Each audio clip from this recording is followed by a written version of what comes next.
Alright, Dogster, hope you're doing well.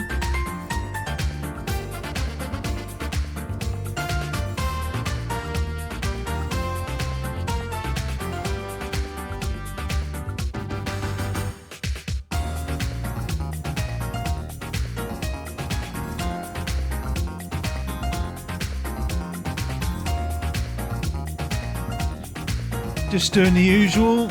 I'm just listening to some tunes before we record. Yeah, man, I watched the Royal Rumble. I watched the ladies one last night, and then I was like, I was too tired, so I watched the rest of it this morning. It was actually, I hadn't watched wrestling like that for about 20 years. That's showing my age now. And it was actually pretty good. I enjoyed it.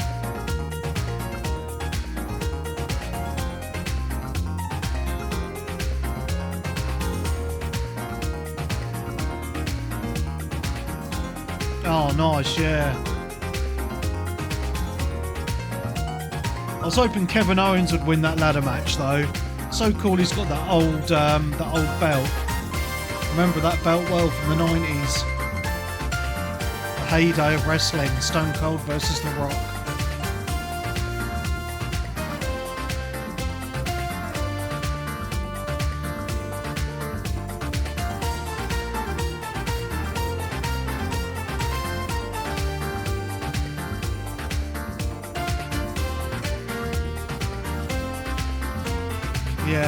Yeah, I much prefer KO.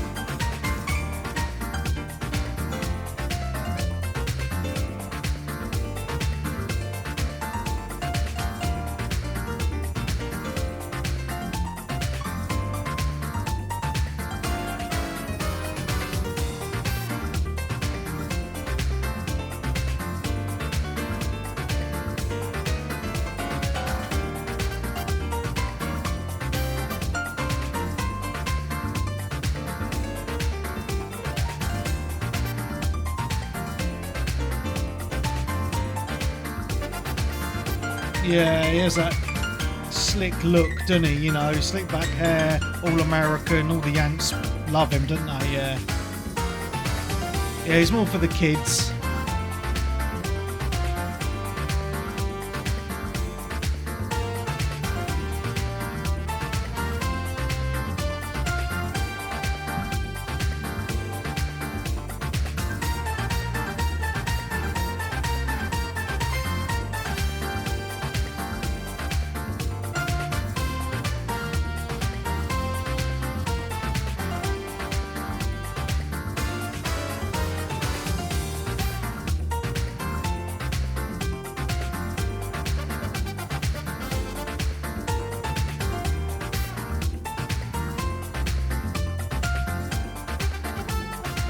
Yeah, the only problem is that with for the people that want to watch the old stuff, WWE Network had every single episode of Raw going back to the beginning, every single episode of SmackDown, it had all the old WCW stuff, whereas Netflix doesn't have any of the old WCW stuff at all, and it's missing loads of episodes. If you go through each year, through the 90s, there's only about 15 episodes per year, and you think there's 52 weeks in a year, and there's usually one a week, so you're missing quite a lot of episodes for no reason at all.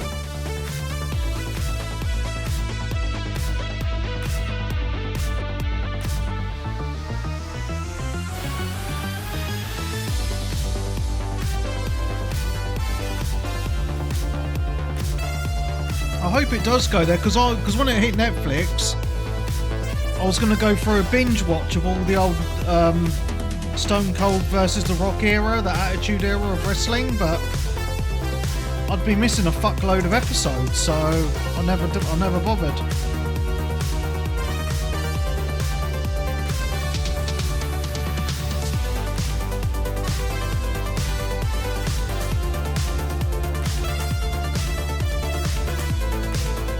can see that Frosty and Graham are already in the Discord chat. I'll wait till this song's over and I'll join them.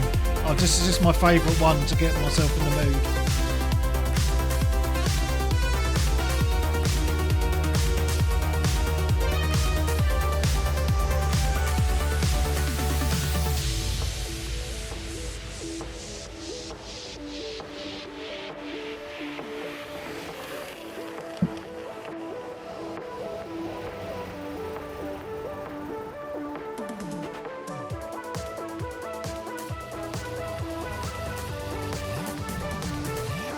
Are you ready?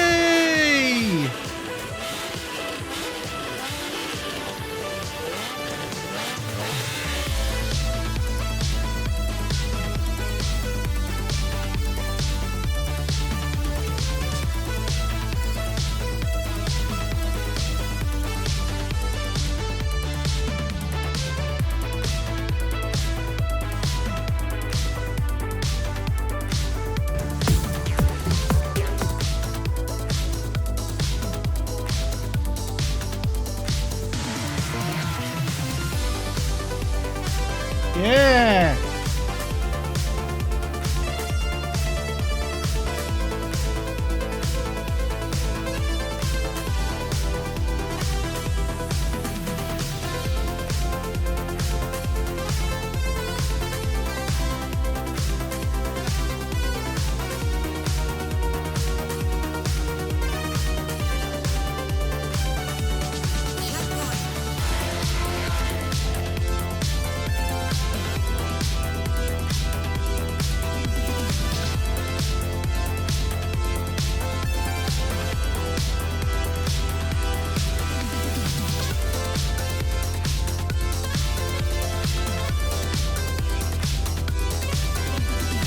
Come on, guys, we've got to get in the mood. Come on, let's do it.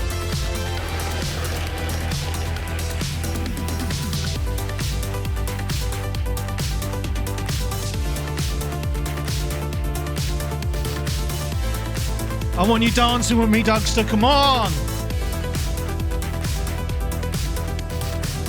Got to do the Trump with me. Come on.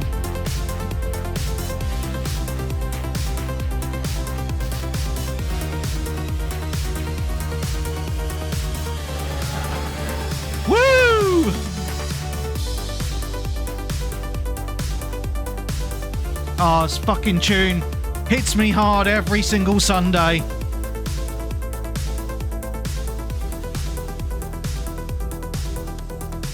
Pimping out the mojo, baby. I've still got fucking shitloads of these in my fucking wardrobe.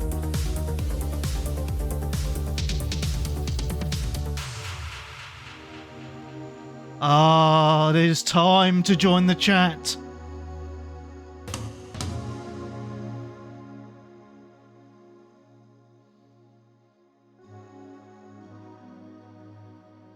Hi guys. Hello.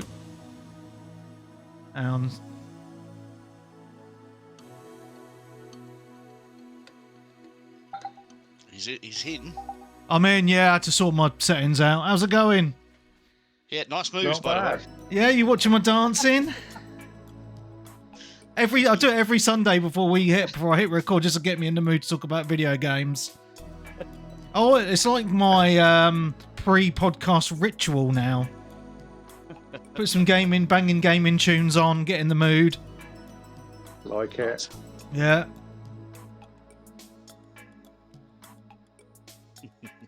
Just waiting for Darren as normal. Yeah. He'll be here in a minute. He'll be doing his fortnite. Yeah. Darren, he makes me laugh, does Darren, because if you look for him on your friends list, it says he hasn't been online for 97 days. Right, he's permanently shown us offline, is he? Yeah. He does, yeah. Oh, well. He says he doesn't like to be bothered, yeah. He doesn't like digital world, so I would have expected him to be using a rotary phone. Oh, 100%. 2 baked bean tins.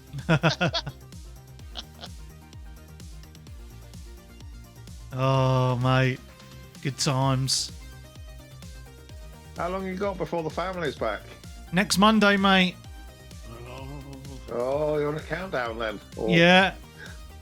It's a double-edged sword. You want them back, but also you like the free time. Yeah. I've had so much gaming time, man. It's been crazy, but obviously, yeah, it's the gaming time's gonna go down a bit now, isn't it? Up when they get back. And you know when they get back, you're going to be doing a lot. Yeah. Yeah. Making up for lost time. Yeah. Definitely. But no, I was hoping to get. Well, we'll talk about this later. But I've not really played much Arma this weekend because the servers have been fucked. Are they still dear. hacking, are they? Yeah, I was on for about an hour this afternoon, and then they went down again around 2, I'd say, and they're still down now.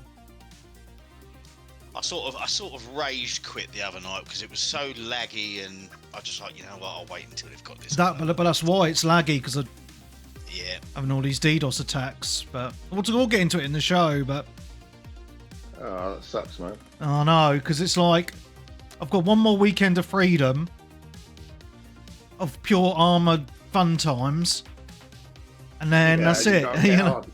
And then because usually during the day on a weekend I can't get online. I can't get on, you see, because I'm doing stuff. Yeah. So You're going to be scratching at the walls when you can't play that. nah, well, but I'll still have my evenings, mate. I'll be all right. Hey, Darren's here. Howdy do? Yeah, a little bit late. Good evening. Howdy do? Good to see you, mate. Oh, I'm just saying I've only got one more week of freedom. are they back just for Valentine's, are they? Yeah. Back on the 10th. So next Monday. So I'm saying I've got one more weekend of gaming bliss and that's it. Wringing yourself dry. Yeah. That's it. Shooting powder by the time I get home.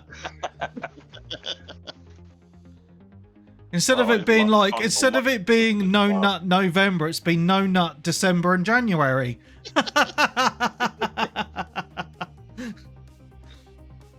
Oh dear.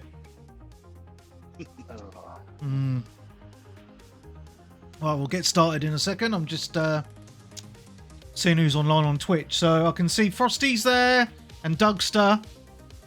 It says there's 6 people, but only 2 people. Oh, Clarky's there. Hello, Clarky. Anyone else there want to say hello before we hit record?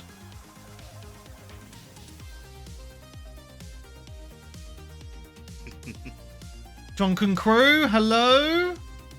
How's the DDoS servers going? I took a quick look. Yes, we'll get into it in the podcast in a minute, in the main recording, but servers are still fucked, mate, unfortunately. Which is a little bit annoying. What's that on then? Arma. Oh, right, weird. Yeah, so I'll go. I mean, because me and Frosty are gonna bum it anyway in a minute, but we'll. But just a little bit of a preview. The last 4 or 5 days, they've been under some heavy DDoS attacking. What was it, like some begrudged gamer or something? Apparently, it's the Russians. Oh. But it's Well, obviously everything the Russians. Yeah, but obviously it's Bohemia Interactive, right? So they run other games. So they've got other Arma games and DayZ. Oh, right. And apparently DayZ's been having some issues as well. It's all the same, obviously the same company. So, but yeah, we'll get into it in just a moment. Well, I haven't even hit record yet, so all these Twitch people are getting a bit of a preview at the minute, which is fine. We don't have Nick because he's too busy shagging, but it's fine. There's plenty of us here, so we're all good. Are we ready to rock? Yes. We all know how we roll by now, so we'll go. Graham, Frosty, Darren, okay, for the intros. No worries. I'll let me hit record. Let's check the date. It is the 4th on Tuesday. And 777. Okay. And a 3, and a 2, and a 1. Hang on, what'd you say? Doug, so know when Mrs. is back, too busy shagging. Mate, I'm old now, one and done, me. That's it, job done, innit? Right, so, right, let's get going. 3, 2, 1. Hello and welcome to 360 Gamercast, episode 717 for Tuesday, the 4th of February, 2025. I am your host, Mark Webb, Gamertag, Pearson ID, Steam ID, Webby, 360G, and joining me this very fine evening is... It's Graham or GM Ox 14. And back by unpopular demand, it's Darkestfrost. And always here by unpopular demand, it's Sensei Switch. Well, Frosty, you have replaced Nick this week, which is all good because you know, it's nice to have a different voice. I've got someone else who's actually played Arma, and we've allowed Nick to stay at home and get some sex in because his missus is apparently back off to London tomorrow. So it's all good. It's all good. Just a little FYI as well. Next week's recording. Are you getting ready? Are you sitting down for this? I hope you're all sitting down. Yeah. Will be 17 years of podcasting. Wow. Yep. That is the 17-year anniversary next weekend. Can you believe it?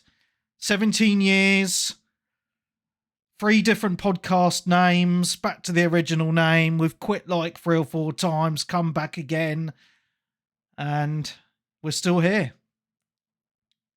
Crazy. Feel old? I do feel very old, yes. Yeah, because it coincides with my birthday as well. I'm 41 next week as well. So, yes, I'm feeling very old. So, yes. But it's all good. How many... Clarky's put in the chat on Twitch, how many hosts? Jeez. I'll be... poof. Got to be 20 odd at least. Yeah, I'd imagine so. Yeah. I just think back to the beginning. We had like Cole 360, Tay... Punker 10. Who's the Scottish dude? That was Tay who did the Sean Connery. he did all the impressions back in all the prank phone calls. Yeah, we've had loads of people. We've had Headcase, Ilmatic, Collie Wally. Who else did we have? Dan. Trip and Dan. Who was the other American? Lord of Letterbox, yeah. Fucking hell, I'm probably forgetting some people here. There's been a lot, isn't there?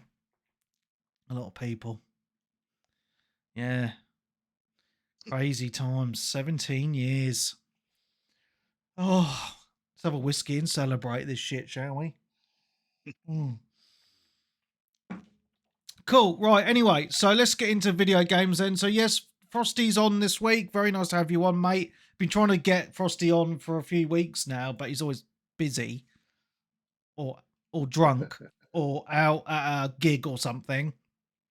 Yes. Well, not so much drunk because I've had a dry January. Yeah, it's February now, mate. I'm surprised you're not drunk now. I was drunk this weekend. I'm not surprised.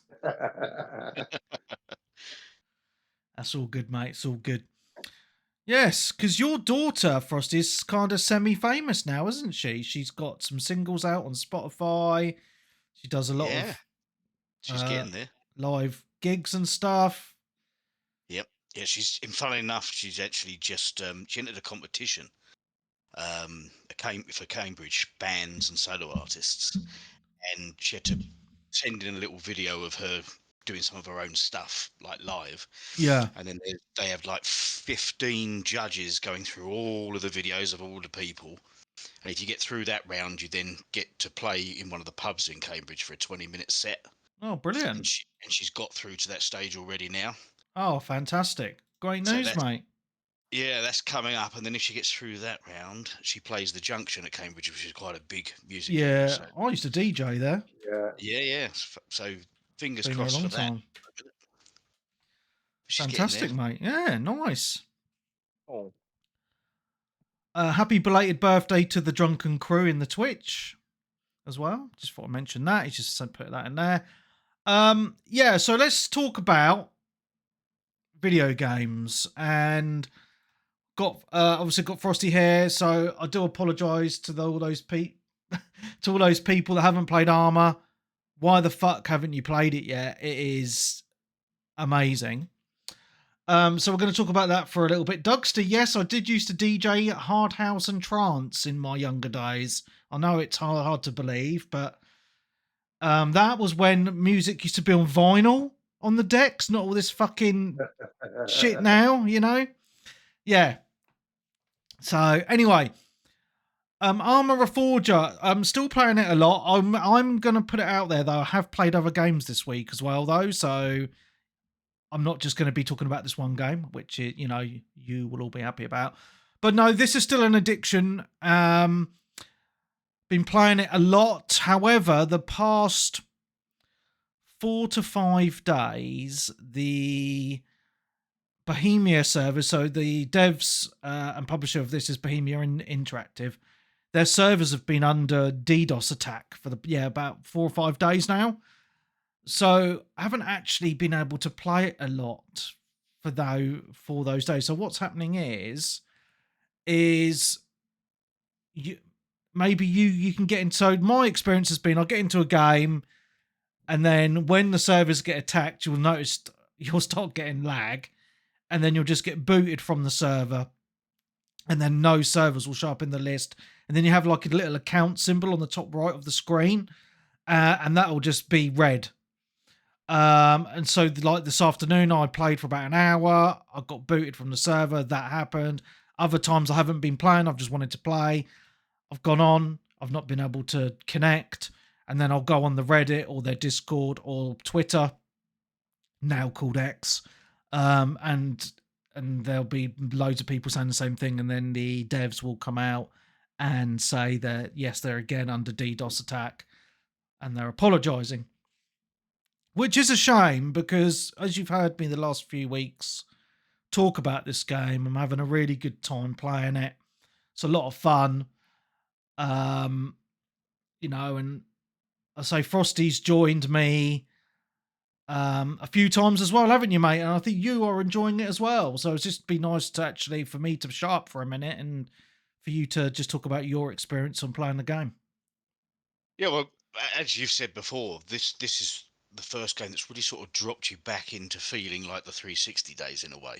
Yeah. For a multiplayer game, just because everybody who you play with is actually a good laugh. For the most part, yeah. And I think the main reason why it is so fun is because the comms are so good. Yeah. Yeah, the way they've done the radio systems and things like that, it just everyone's just there having a laugh. Even when somebody's getting a bit het up and taking it incredibly seriously, you can hear them and the other people just take the piss. Oh, 100%. Yeah. But It's it's a lot deeper than you think as well. I mean, even with the vehicles, I don't know if you knew, but you can even do things like shoot out the fuel tanks so that it leaks all the fuel out of vehicles. Oh, fantastic. No, I didn't know that about the fuel tank. That's Yeah. pretty cool. So you can like stop the vehicle from being able to be used just by putting bullet holes in the fuel tank. Nice. So there's lots of little touches like that. It's just superb. Yeah. Well, what I like about, just going back to the comms, Frosty, because obviously I've played it a bit too much, but what I like about it is you've got your different radio channels, and so basically you've got like a platoon chat, which is a radio frequency for everyone on your team, and then you've got your squad channel for just everyone on your squad. But you can use it quite... You can use it well. So basically, I was in a game the other day when the server was up for like half an hour, or whatever, and I was chatting to this guy where I was in Prox chat, just chatting, and he was like, "Oh, Webby, I'm not in your squad. What's your squad's radio channel?" And I told him, and then he tuned his radio into my squad channel because he wanted to be in his own squad so I could see him on the map. Because you can only see the squad leaders on the map, you see. And then, but we could still talk just to each other and not annoy everyone else on the team. So, I like those little touches as well. And when you look at the squad menu, like you press P on your keyboard, I'm not sure what it is on console, but you can see a list of all the squads. And then it gives you the radio frequency next to all the different squad names. So if you want to just talk to a particular squad, you tune into their channel and you chat to them. And I think that's just a really cool way of doing communication in a video game. Also, it's actually a very good idea to be able to have your own squad so that you actually could see each other on the map. Yes. Even if we played, it might be an idea to go into our separate ones just so we can actually see our icons on the map. Because then you can change your icon as well, as we found out the other week. Yeah. And it'd be a lot easier to find out where we are. So I was reading about this, right? Because obviously on the modded servers, you can see where everybody is, and you've got a little compass at the bottom of your screen or on a watch and that. But obviously this is set. The official servers are set in the 80s. You know, and so I didn't really want to have like proper GPS in for everybody. But I read something that the reason that the developers made the game that way you could only see the squad leader is because they want you to play as a squad. So what they mean by that is they expect the squad to always be together. Yes. So you only need that one icon on the map. And when I was listening to that explanation, that actually made a lot of sense to me. However, the downside of that is if you die and then you spawn fucking miles away, it's a bit annoying. That's the only time you're not really together. But no, I don't know if you agree with me or not, Frosty. Like, this game really does reward good teamwork. Oh yeah. Yeah. You could if you're incredible at it, but it's not a solo game at all. No. You just get obliterated left, right, and centre. Yeah. You need the extra firepower. When you can actually, I've also seen people who, when you level up to a certain rank, and you can build living quarters at the bases. Yeah. You can then hire AI soldiers for your squad. Yeah. And so you can set them to protect the base, but you can also order them to follow you. Yeah, and they can, and they are a bit dumb sometimes, but they can get in the vehicles sometimes. I believe the next update is making the AI a lot better. Brilliant. But yes. I've also, and I have put it into the Discord. There's a video of a guy talking about some of the exploits that's happening at the moment. Ugh, there's always fucking exploits, isn't there? And of course, it's PC players. Of course, always ruining the experience.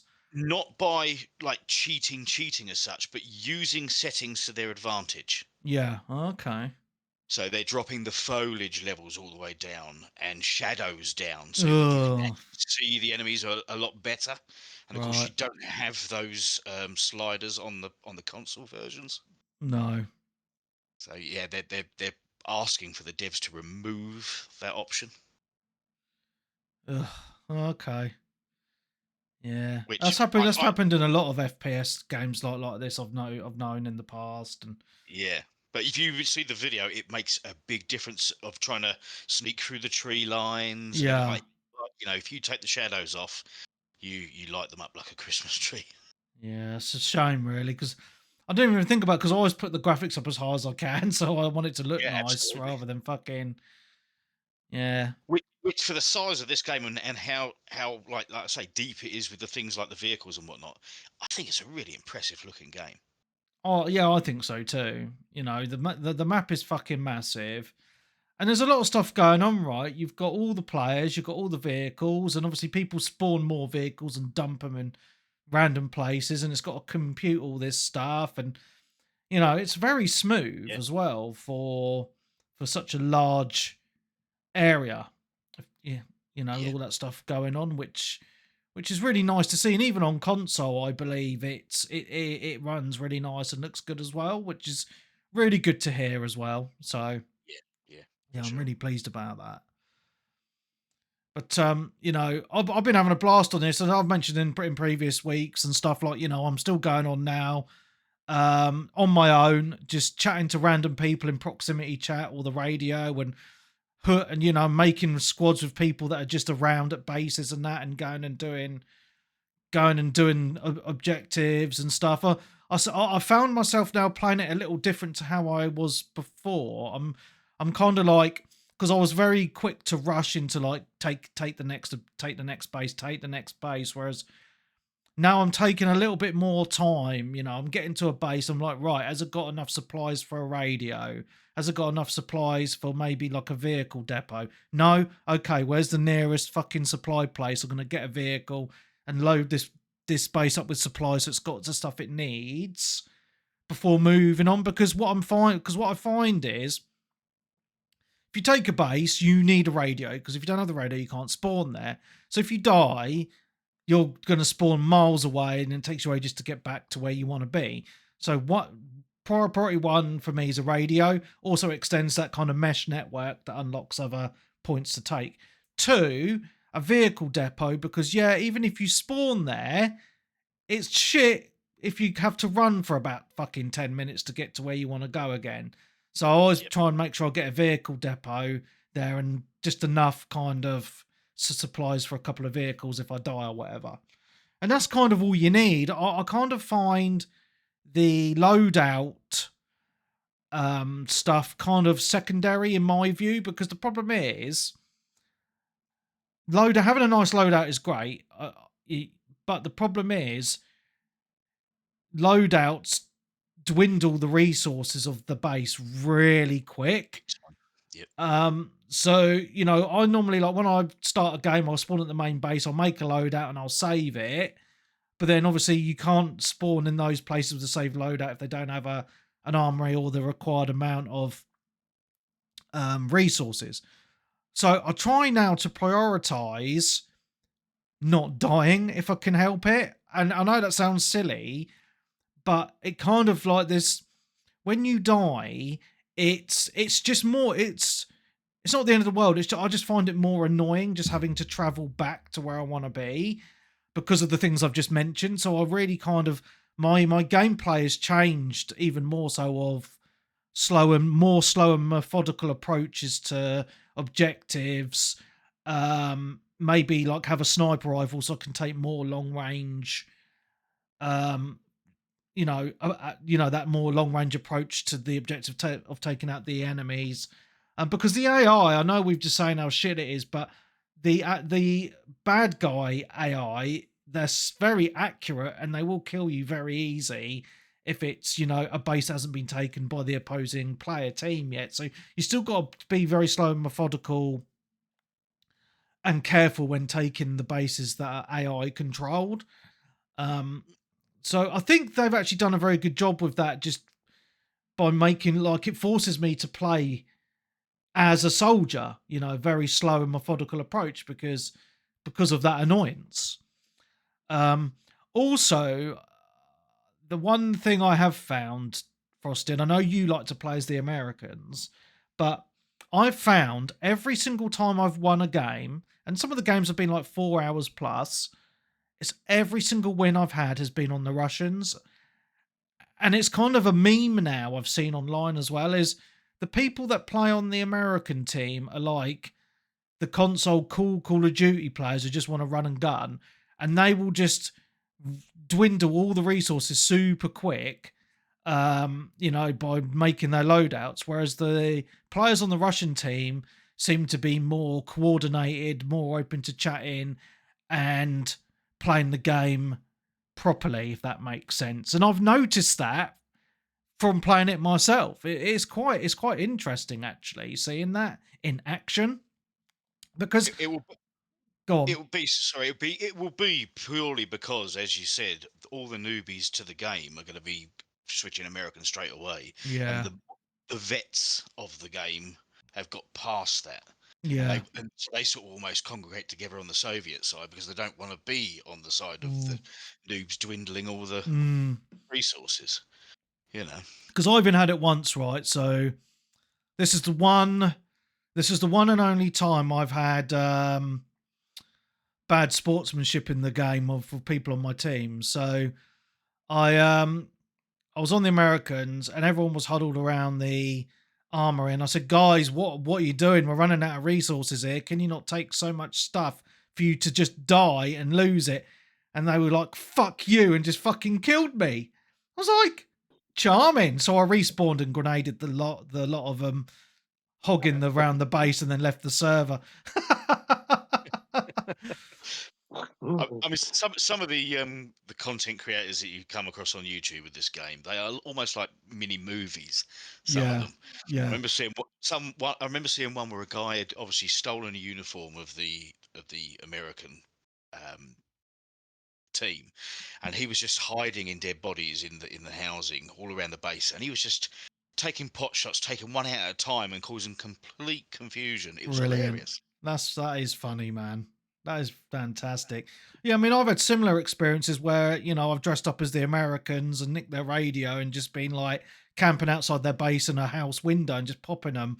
And they haven't realised it was me because I'm obviously dressed up as them. It is quite funny. And the thing I like about it is obviously when you kill someone on the opposing team, you can steal the radio off their body and listen into their radio comms. And I just love that little aspect of it. You can't talk on their radio on the official servers, but just listening in and like knowing what they're doing if they're talking on it is really handy information to have. Yeah, and also with the back to the comms again as well, is obviously there's proximity chat that's working alongside all these radios as well. Yeah. So if you and your squad are sneaking on up to an enemy base, you've got to cut talking, otherwise they will hear you. Yeah. You know, which again is a really cool feature. I mean, obviously, people would be able to get around that if they're in a squad and on like a Discord voice or whatever. But what I've found about this game is the majority of people are in game chat. And it's just like in this day and age, it is so alien to me for everyone to be in game chat because, you know, I've had like 10, 15 plus years of being in party chats with people, not talking to anyone else in games. And now all of a sudden this game has come out and I'm talking to random people from all over the world, like having a really good laugh. I've added like 10 people on my Steam friends list in the last few weeks just through playing this game as well. Yep. I was about to say the same thing actually. Yeah. That I remember the last time I put a random person on my friends list. It's mad, isn't it? It is like gaming in the 360 era playing this game. It's refreshing. It is like I am loving it, and I know milsim type games aren't everyone's cup of tea. I get that, you know, like this sort of game isn't going to be for everyone, but I love these type of games, and I've not really played anything like this really since kind of Graw, Operation Flashpoint type games. Yep. So for me, like this kind of slow and methodical gameplay is so refreshing because obviously I'm so used to playing fast games like COD and Counter-Strike and stuff like that it's just nice to slow it down, actually think about tactics. And I know we've moaned about the map as well, Frosty, but I actually quite like it at the same time because it's taught me how to read a map using the grids, but also my memory is like I can drive around both the maps now and more or less know where I am a lot of the time, so I don't even need anyone to guide me. You know, I was playing today on the big map before the server went down, and I was at our base, and I jumped in the car, and this other guy jumped in with me, and he said, "Oh, where are you going?" I said, "I'm going to Old Wood. I'm going to take that." And he said, "Oh, I'll direct you." I said, "Nah, mate, I know where I'm going from here." And we just drove there, and we stopped off in this little tree line that I know, and fucking stuck in and that because I've done it. I've done it so many times now. It's like that muscle memory of the map. Like a lot of areas, but obviously, if you've got a mini map on your screen, like in most games, you're just kind of looking at that most times. You're not taking in the actual scenery of the game, you know. It's weird. So Yeah, I think that's pretty cool. It's like it's a cool little feature, I think, or lack of a feature that just makes the gameplay just more well for me it's more interactive because I'm looking at the road and I know where I'm going, if that makes sense. It's pretty cool. I don't think I've used a protractor this much, even when I was in. The protractor was just a thing that you got in your pencil cases and you never really used it. It's quite Yeah, funny. yeah, it's really cool. So talking about the protractor, right? I can't remember if I mentioned this last week. So there's a group of there's a Discord group I've joined. I've mentioned these guys before. Task Force Black, they're called. Americans and British people. Illmatic got me into them. But anyway, they're a milsim group and they take it very serious. They've got their own server, their own custom map, etc., etc. Anyway, the protractor, we was doing last week practice parachute jumps, and we had to land in a certain area, and they were like, right, how are we going to figure out which coordinates to follow once we've jumped? And then the guy was like, right, this is how you do it. So you get the protractor out and you can, because you've got a pencil as well on the map and you can draw lines. It's like, this is where we are. And you draw a line from there to there. And then on the protractor, it will show you the coordinates, that you need to face to land and, in the place. And it worked, man. And that was fucking nuts. Absolutely nuts. It was. So, yeah, I can't remember if I had, I think I took a picture of it as well, actually. I do think everybody should give this a go because it's completely cross-platform as well. So there's no excuses of what you play on, Yeah, that's the picture I took there. If you're watching on Twitch, you can see we've got the protractor there, and I've drawn a line to the thing, and it has the little numbers. You can't quite see the little numbers inside it, but that number there is the way you got a face to go there. So yeah, it was pretty. That was pretty cool. Yeah, I think you're right, Frosty. 100%, mate. I think everyone should really give it a go. And I don't even think it's a full price title either. It's like 30 something quid, which is pretty good. £32 on the PlayStation Store, I think. Yeah, and for me, that's kind of like, that's given me fucking 132 hours of game time in the space of a month. Yeah, because I bought this. I can have a look at my first achievement. Yeah, the 10th of January I bought this game. So was it the 2nd of February now? Yeah. And I've just been hooked on it, man. Absolutely hooked.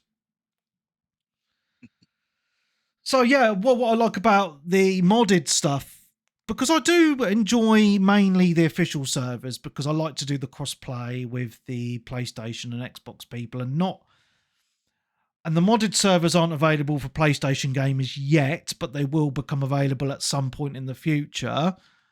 But I like the fact that it's hugely moddable. So basically the modded servers, I went onto a WCS one in the week, and it was all modern stuff. So it's all modern weapons, modern vehicles. It was like, I did a few different maps. They've had a Ukraine map. I think I mentioned that last week. And there's like a NATO map. Can't quite remember the location, but, you had NATO versus Russia and shit like that. But it's all, up-to-date modern everything. Vehicles, guns,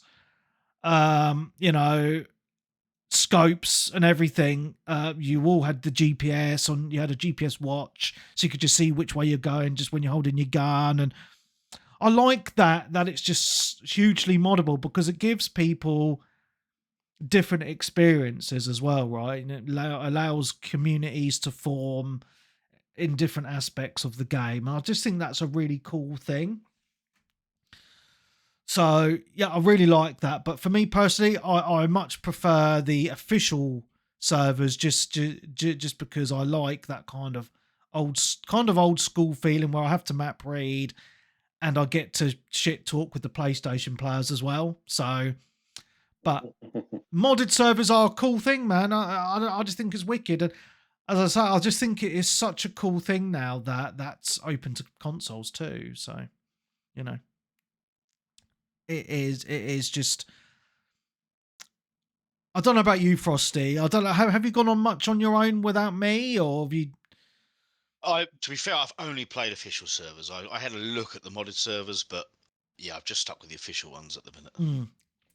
Yeah, but what I'm saying is, have you gone on your own when I haven't been around? Yeah, sometimes. Yeah, Mainly you've been on with yourself. yeah. But the thing I'm trying to get at is, it's a multiplayer game where you don't need your mates around, anyone around to still have a great time, because I know, because I know, like pretty much most games I get in, I'm gonna chat to some cool randoms in the game, and we're gonna squad up and have some fun. Yeah, that's what I'm trying to say. Because most multiplayer games, like, I'm like, oh, I need people to play with because I'm gonna have no one to talk to otherwise. Like Call of Duty is an example, but with this, it's a social experience as well, and I think that's what kind of makes it, because I think if I was just running around this map on my own, not talking to anyone, I'd probably get a bit bored. But I think, as I say, like, that social experience, that interaction with other people from all around the world makes the game, because you have some fucking hilarious conversations with people and just some epic moments. It's just a great time. It really, really is. I can't give this game a big enough shout out. It is the best multiplayer game experience I've had for years. It really is. I mean, we had that one experience where we had about 3 different squads of us all teamed up to make one mega squad. Oh yeah, and we were going around just fucking decimating, yeah. And we're all chatting, and yeah. It's hilarious. Yeah, you do have some really funny moments on this game, I tell you. Yeah, you'd meet some really funny people from all around the world, and a lot of Europeans. Like, so obviously I'm on the European servers a lot, because obviously that's where we're located. I've been on the American servers quite a few times as well, but they've got the higher pings. I kind of tend to stick with the European servers. And what has opened my eyes a little bit is that, I've played from people this last few weeks from like France, Germany, bloody Austria, Holland, and all sorts of countries, and they've all been really friendly. And even if they can't really speak English 100%, they know enough to say a few words and stuff. But obviously, for us Brits, we don't really speak other languages, do we? So we're kind of fucked. But it's just it does open your eyes a little bit to how, that most of Europe does know some English, which is pretty crazy to me, which is also cool. So, no, I'm loving it, mate. I'm loving it. And to say, I've not had many bad experiences at all. There's been the odd dickhead, just told them to fuck off. But for the most part, everyone's really friendly on this game and just wants to have a good time. So, yeah, I'm loving it, mate. I'm absolutely loving it. And I'm glad Frosty's loving it. I'm glad you picked it up, mate, because at least I've got, we've been chatting about it in the Discord, and there's a few other people in Discord who've been playing it as well, which is really nice. And actually, a few of the people I've met playing it have joined the Discord as well, which has been cool. So it's up the numbers a little bit. Yeah, so we've got a nice little community of people all playing it. And as I say, it's been a bit shit this past 4 or 5 days because of the DDoS attacks, but just when it's getting popular. Well, yeah, because there's obviously there's a lot of rumors going online. I saw Drunken Crew put someone in Discord earlier saying he reckons it's the Russians trying to mine Bitcoin on the servers. I've even seen some conspiracy theories floating around that people reckon it's Activision because they're jealous that it's doing so well. So that's quite funny. But no, my last little note is not really for PC, but mainly for console. It's great to see a milsim doing well, just a milsim come out on console for a start, because there hasn't been very many in my memory, apart from Operation Flashpoint, which everyone loved. And it's just nice to see a good mil sim that's kind of, I wouldn't say it's 100% kind of easy to get into, but it is, well, once you learn the mechanics, it's easy. Like, it's a lot more simple, I would say, than Arma 3, as an example. That was way too complicated, whereas this is a lot more simplified. But also just for the console gamers as well, to be able to have something like a niche title like this to play is fucking great, because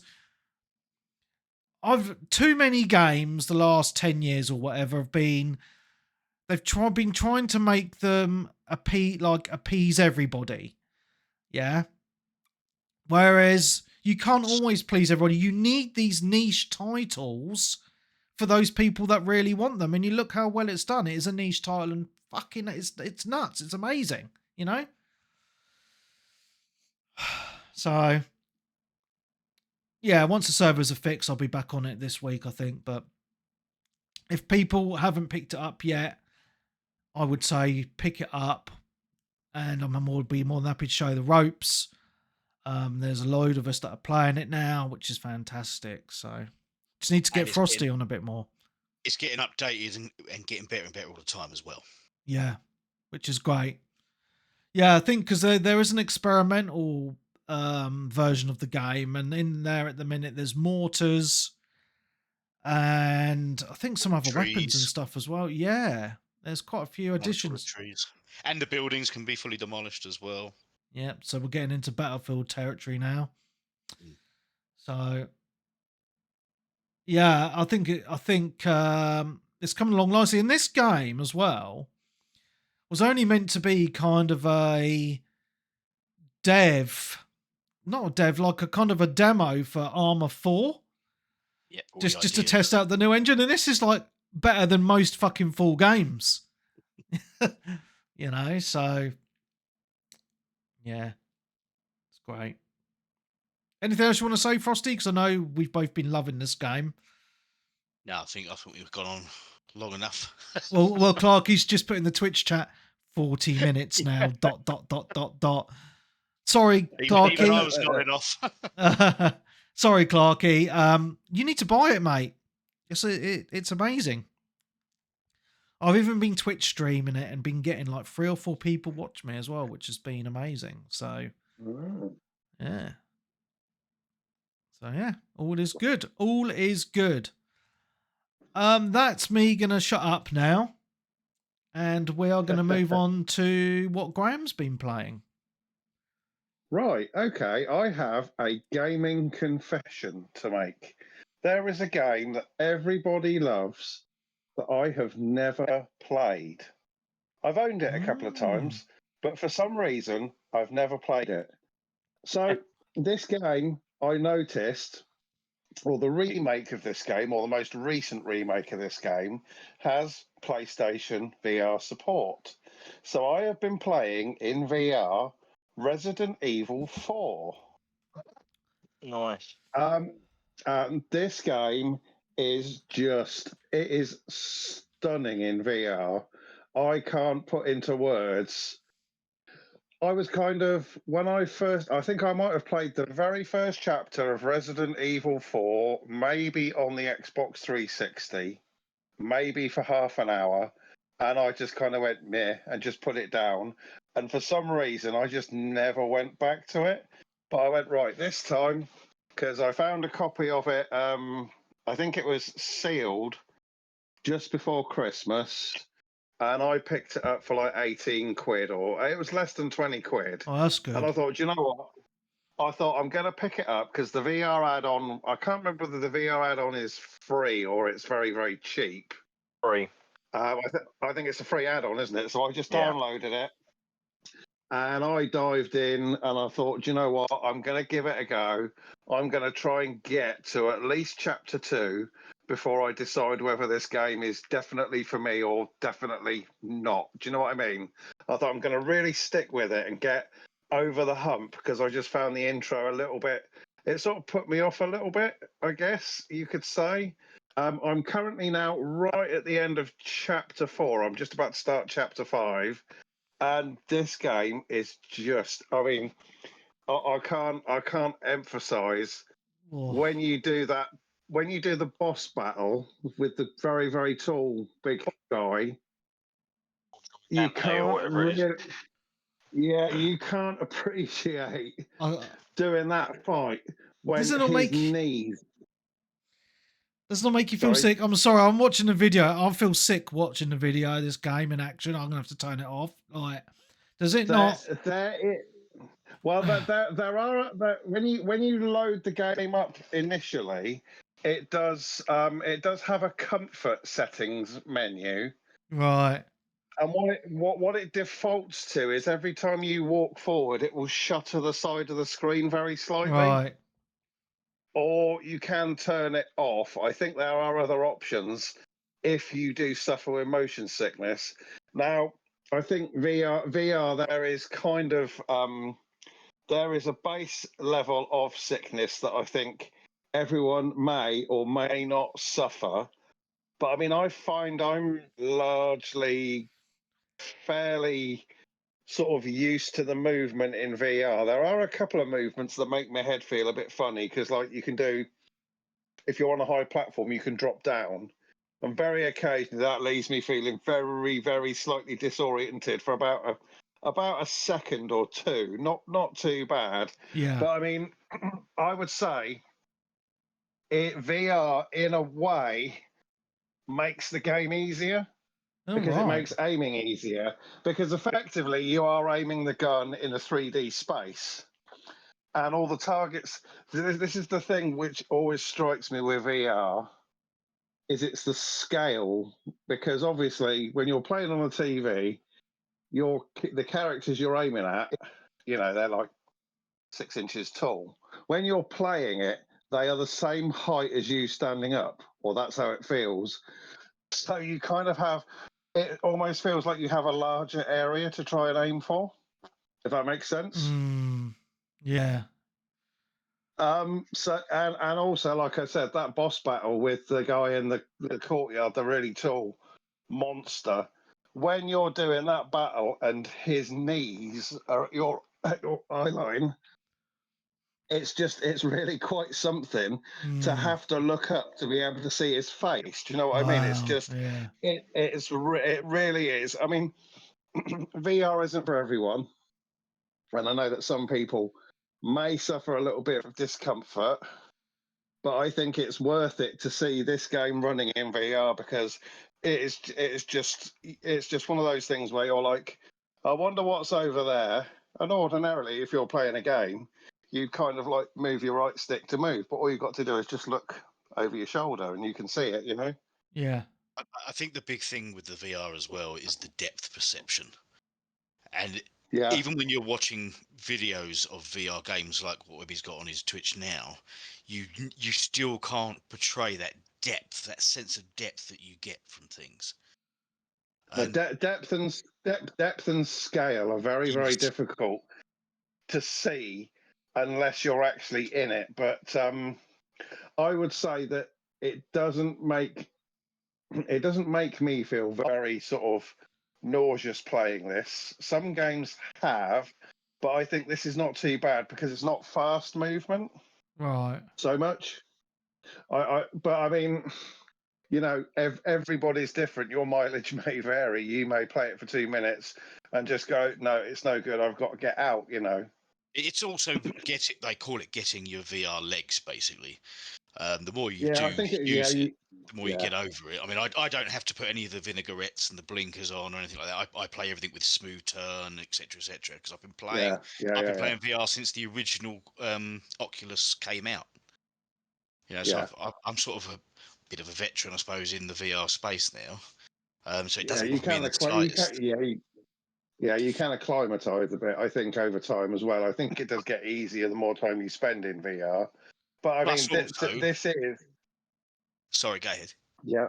No, go on, and go for it. I was going to say, plus also, I know Webby played VR quite early on.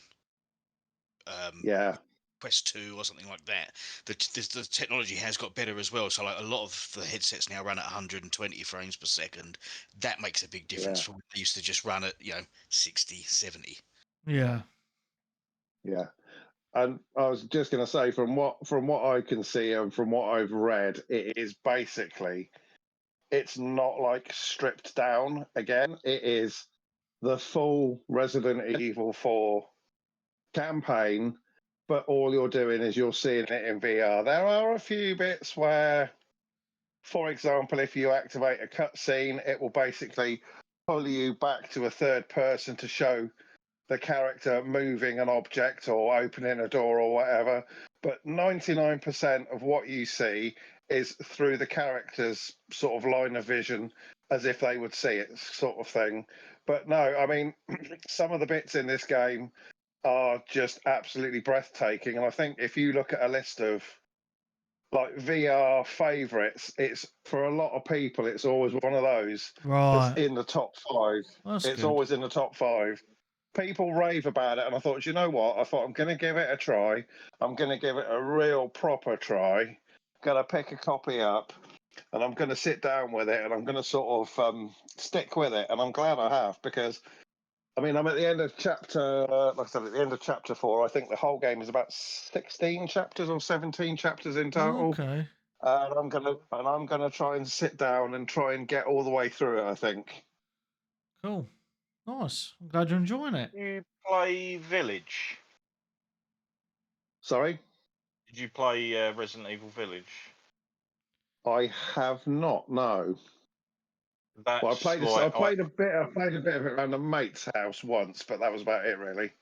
yeah, if you like this in VR, I think you'll really like that, because the game's designed to be played in first person anyway, so it kind of Yeah.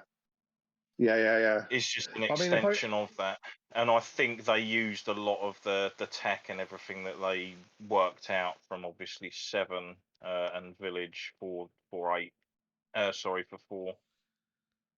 Yeah, I Ah. mean, the only thing which I think will probably put some people off with this game is, in order to reload, you have to pull a magazine out of your belt clip to actually cock the gun to reload it. You So could toggle that in the option. yeah, in that respect, it sort of makes it a bit more manual to play the game in some ways. But I feel that it does it better than some games just get ridiculous with. Oh, you got to do this, you got to pick up the magazine, you got to do that, you got to eject it. Do you know what I mean? They kind of had so many stages. This does feel like they've sort of gone, well, we need to have this in there for realism, but we'll sort of streamline it a bit as well. But it's definitely worth a look, and if you can pick a copy up cheap, yeah, have a go at it. I think it's pretty decent. Nice. Cool. Cheers, mate. Oh, what about you then, Frosty? Well, continuing the VR trend, Oh, this is like a VR special now. I have mainly done VR gaming in the last few months. I have been playing Assassin's Creed Nexus, which is the Okay. VR Ooh. Assassin's Creed game. So what's that on Oculus, is it? Yeah, I play it on the Quest 3. It's a game that's been out for a little while. I think it came out end of 2023, I think. And it was one of the very first sort of games for the Quest 3 that they were saying, can only really run on the Quest 3 properly to this, that, and the other. So I was always a bit nervous of it because it was getting very mixed reviews and whatnot. But it's fantastic. If you like the Okay. Assassin's Creed games, now my favourite Assassin's Creed game was 2, Assassin's Creed 2. I dabbled with the other ones, but I didn't get into them so much, like Origins and Valhalla and stuff. By then, I think I was burnt out with that style of game. But playing through this version of Assassin's Creed, you actually get to play quite a few of the different assassins in all the different settings. Okay. So it starts off, you're playing as Ezio. But then there's also Cassandra, which wasn't she from Odyssey? Odyssey, yeah. Like all in the Roman setting. And I've also played as Connor, who was he 3? Yeah. So Yeah, 3. and so the settings are changing all the way through, and of course it's got its underlying full story where you are hired by the assassins to infiltrate a project called Nexus Eye, which is a computer capable of predicting and influencing all of human behaviour. Mm. And you can decide who you are working for, whether you want to work for the Assassins or Abstergo is the company that's also hired you. So it's stunning. I think the maps aren't huge. You load into different areas, but it is impressive. Again, the scale. I mean, when you do those hawk jumps, whatever they used to call them, Oh where yeah, you yeah, jumped into the into the hay, barrel. Oh, the hay. Yeah, that's it. Yeah. and you are jumping off some big buildings. I'm all right with heights, but yeah, it's still it's still gives you a wobble, should we Yeah. say?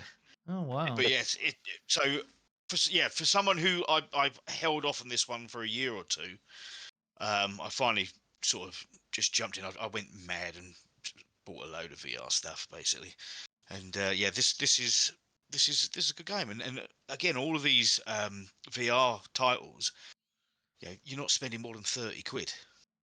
Yeah, nice.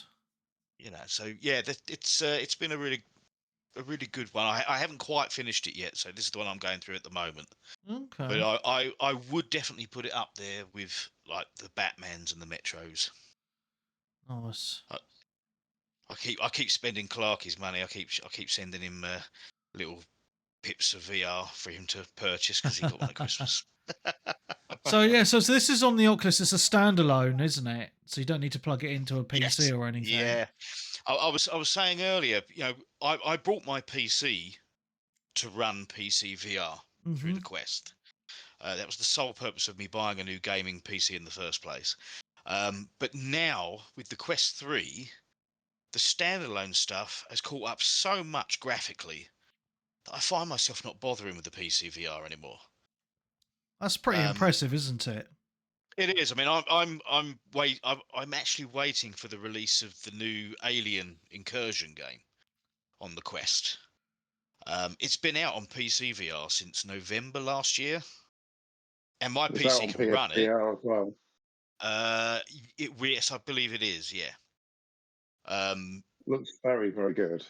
yeah, and I'm a huge Aliens fan. I've been looking forward to this game for well over a year, but I found myself waiting.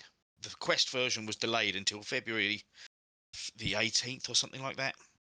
And I found myself Right. waiting rather than like jumping in straight away on PC, just for the convenience.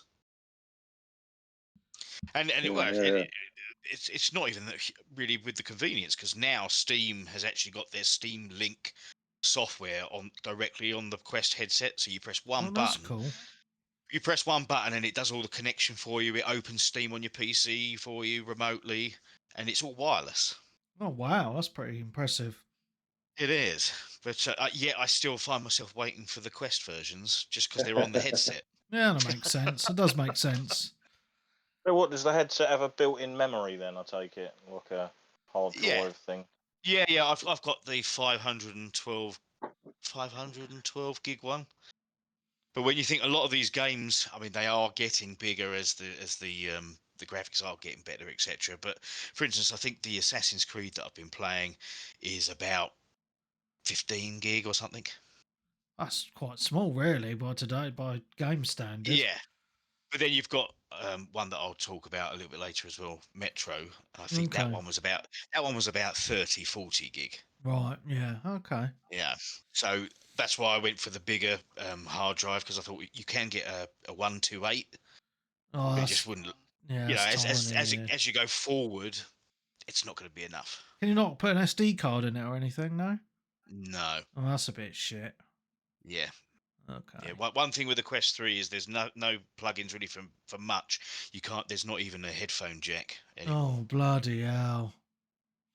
Well, there is on the Quest 3, but not on the Quest 3S, Right. Okay. which is the cheaper version. Ugh. But yeah, Assassin's Creed Nexus. It's it's a decent VR title. Nice. Glad you're enjoying it. Do the graphics look as bad as what I'm watching on the screen at the minute on the VR? Yes. See, this is the thing. You can't appreciate the graphics until you're in it. Yeah, okay, all right. You know, Um, these there's a lot of like you can see sort of square edges to things and this that and the other. But when you're actually in the game, because of the depth that you yeah. get from the game, you really don't care. Oh, fair enough. Okay. Just thought I'd mention it. All right. Darren, tell me what you've been playing, my dude.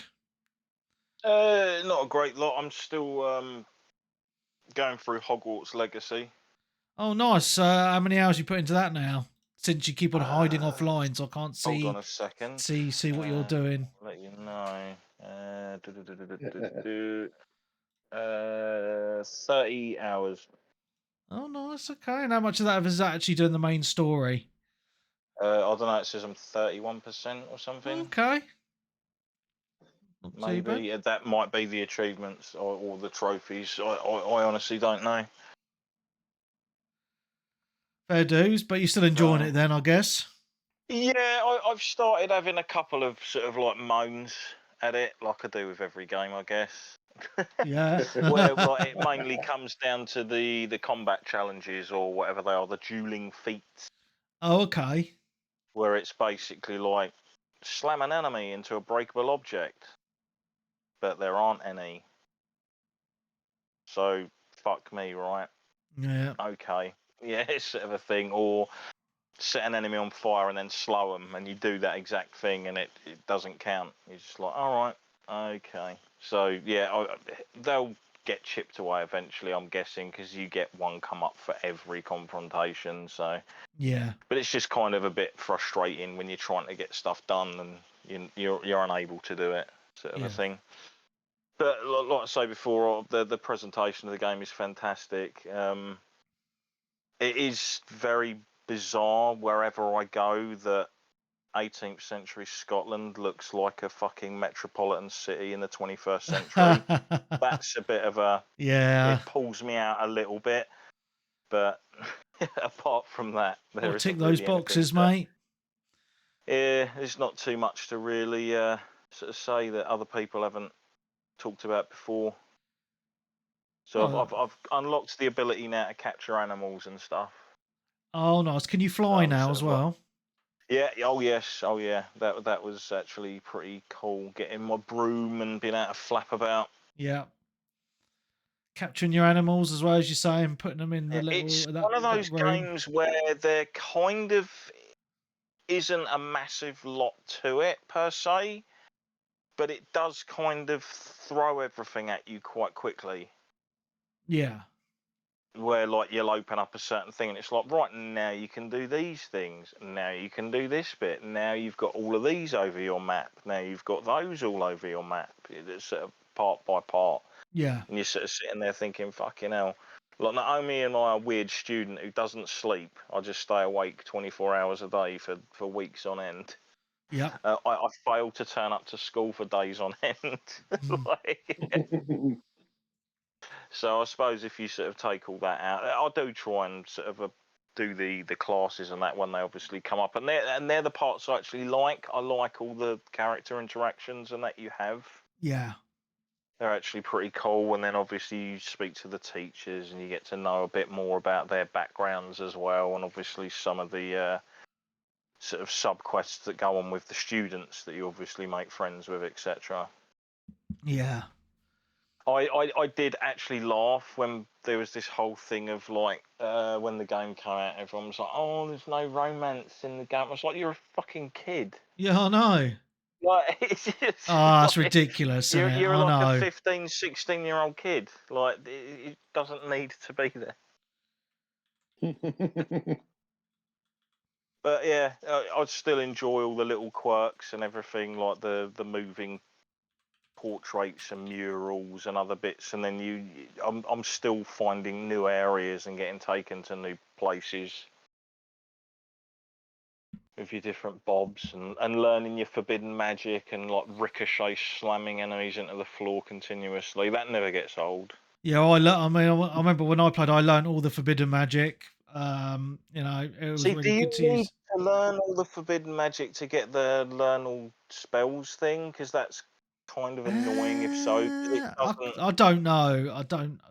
I just Because remember I just one of the things that did actually semi-piss me off, I can't remember if I mentioned it last week, was obviously I was like one of those ones where I'm like, oh, I wonder if I'll go for the plat. And then you get one of the ones that came up and it's like, find the map chamber as a Ravenclaw. And you're like, please don't tell me it's not get to that point in the story as every different class, which would force you to play it 3 times to that point, or at least 4 times. And yeah, that is the case. Oh, So you have to Jesus. play as all 4 houses to get to the different bit. So I'm guessing like that one there, 24% is probably Gryffindor, the 25 possibly Slytherin, and the lowest rating is going to be Hufflepuff because no one wants to really be a Hufflepuff. Yeah, true that. Yeah, it's a cool game. I'm kind of glad that they never really sort of like did a shitload of DLC or anything for it. I think there's just like one cosmetic set thing for it, which is in the sale at the moment on PlayStation. It's like 70% off. It's like £5 okay. or something. And it's bizarre because I know this is how they wanted to sell the game as like a full completed product. Yeah. But I bet Warner Brothers were like, part of them were like chewing on their gums because like wasn't this the bit? It was the biggest selling game when it came out. Yeah, of wasn't that it? year. Yeah. Yeah. Although not many people wanted to talk about that because of all the controversy surrounding the game, we shall say. Yes. So they could have made a hell of a lot of money, and I bet you they're probably hard at work making another one. Well, because this last year they brought out a Hogwarts broom game, didn't they? What's it called? Where they Oh, the Quidditch. Quidditch game. Yeah, I don't know anyone that's actually played it though. Elliot played it, I believe. Oh, did he? Oh, okay. Yeah, I think so. I mean, personally, when I jumped in and straight away early on, they're like, "Oh, the Quidditch lessons have been cancelled for the year," and I'm like, "Yes." Yeah, thank fuck No for annoying, that. Yeah. shitty sports sim thing in my Yeah. RPG. Yeah. Because there was another mission where it was like some student was like, "Oh, they've stolen my gobstones. We play gobstones, and they've hidden them around the school." And I was like, "Oh, please don't tell me I've unlocked some mini game shite if I bring them back to her and I've got to play this game." Thankfully, no. It was just like, "Oh, cheers for that. I'm off to play some games with the girls or something." You're like, "Oh, off you go then." Oh, sweet. That isn't an annoying thing. Because as much as I like sort of like the tacked on mini game things that they put in, like Assassin's Creed's one of them when they brought in the dice game, the Viking dice game. Oh yeah. And you play around of it and stuff, and you're like, yeah, it's not too bad. And then you realise there's like trophies and achievements tied to it, and you just want to throw yourself out a window. Yeah. I know what you mean. So yes, Warner Brothers haven't been doing particularly well of late. So yeah, we'll get to I that can news imagine in them a wanting bit. to. Yeah, wanting to obviously jump back into this franchise because like they did a sensible thing by setting it 100 years before like the actual Potter games. Yeah. Because technically they can keep making games and go, well, this is 80 years before Harry Potter. This one is 60 years before Harry Potter. You know what I mean? Yeah. And then slowly but surely, like maybe tying some stuff in, licensing withheld. You know what I mean? Or withstanding, should I say? Yeah. But yeah, like you Cool. say, 20 odd quid you can pick it up for. Looks as good as a game that came out this year. Yeah. It's one of them games that I don't think is going to actually age poorly at all. No, it's a fantastic experience, even for non-gamers. I've got like my missus has played it. Marcus has been playing it. Leon's niece is a massive Harry Potter fangirl. When she was staying with us, she's played through it, and she's never played a video game before, and she was fine. You know what I mean? So it's pretty good, really. It's opened up non-gamers to a video game. So I mean, like I'm pretty sure my brother's wife is into Harry Potter and stuff. So like she'd probably probably play something like that. Yeah, if she was able to. Definitely. Cool. So, but yeah, just a really good, fantastic job of actually a game that came out. Everyone had high hopes for it, and it pretty much like nailed everything everyone wanted. Well, it's nice for a game to come out. Doesn't need a day one patch, as far as I'm aware. It was just worked and isn't full of egregious DLC. Fucking amazing. And it's not a live service, Yeah. because there was a news about a live service as well that may or may not be in your Yes. news stories. There might be, there might not be. We'll have a Right. look in a minute, well, shortly. Anyway, I will throw the ball back to you. Yeah, okay, fantastic. Thank you, Darren. Yes, so I have played a few games this week for a change of not just Arma. So I've played a little game. I'm going to talk about a very little game for the moment. That's on Game Pass. Called Lonely Mountains Snow Riders. Which is the sequel to Lonely Mountains Mountain Bikers or something. I can't remember the fucking name of it now. Oh yeah. But anyway, I enjoyed the Lonely Mountains bike game. I don't know if any of you guys played it before. I have. I've actually got this one on my list. Oh, okay. Well, we can talk about it together. So, yeah, I liked the mountain bike one. So as soon as I saw this, I was like, yeah, I'm fucking giving this a go. Very simple, blocky type graphics, a bit like Roblox, I would say, for the characters. But the actual game itself, like the snow, is quite beautiful. The layouts of the mountains is quite cool. And like the mountain bike game, it gets very tricky. And some of that is actually, I find, just down to the camera angles are a little bit tricky at times. But basically, the gist of the game is it's loads of different levels of pistes. And you got to get down them in a certain time limit for certain, gold, silver, bronze, or whatever, and not smashing out more than a certain amount of times as well. And it does get quite hard, and you do end up replaying the levels over and over again to get better times because you think to yourself, oh yeah, I missed that shortcut, or I know I could do that quicker, and it's a lot of fun. What do you reckon, guys? I like the look of this as well. I think actually, like, even though it's quite stylized with these blocky graphics, I think it suits it really well. The snow looks excellent. Yeah. I have only had a quick sort of half-hour blast at it. But I'm really interested in the multiplayer. Oh right, okay. Because it's up to 8 people in multiplayer. Yeah, all right. Because I don't think the mountain bike one had any multiplayer, as far as I was aware. No. So This one's got it's 2 to 8 person cross-platform multiplayer, and they have competitive racing mode, which looks awesome. I've seen a couple of videos of like 8 people going downhill together. But there's also apparently a cooperative team mode as well. Ooh, that sounds quite interesting. Yeah, I have no idea what it entails, but apparently there is a cooperative team mode. Nice. Okay. So I'm very interested in just getting a few guys together, a few beers, and having a few races. Really. Sounds quite fun. Yeah, I mean, I don't know if you can show any of the multiplayer video. Let me have a look. But from what I see, the angle always tends to stay behind the skier rather than in the single player where it will spin down. From what I've seen, but I think it looks like an absolute blast. Everyone trying to get down the mountain. Yeah, look, they've got a trailer. Look. Yeah, because I can imagine you bumping into each other and knocking people into the rocks, and it could be a fun Friday night sort of party game. Well, if anyone from the Discord actually comes online, mate, that's always the issue, isn't it? That's why I thought I'd mention it and get it out there. Yeah. But it looks a bit chaotic, the multiplayer. It does, doesn't it? Yeah. Fucking hell. Looks fun, though. What about you, Graham? Did you say you've played this? I played the first one. Oh, the mountains one. Lonely Mountain Down. I've played that one, but I haven't played this one. Ah, okay. I'm just looking at. I don't think it's available on PlayStation, or at least isn't yet, anyway. Oh, okay. So I think it looks like it's only PC for now. Well, it's on Xbox as well. Xbox Game Pass, yeah. Xbox and Steam, and Yeah.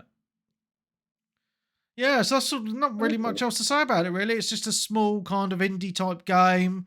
Get down the mountain as fast as you can without crashing and that. It's fun.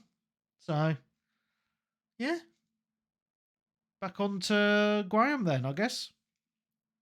Okay, well, I've not really played a hell of a lot, but I went back and I played a game that I played on Game Pass last year. But of course, I've let my Game Pass lapse now. But as part of the Shocking.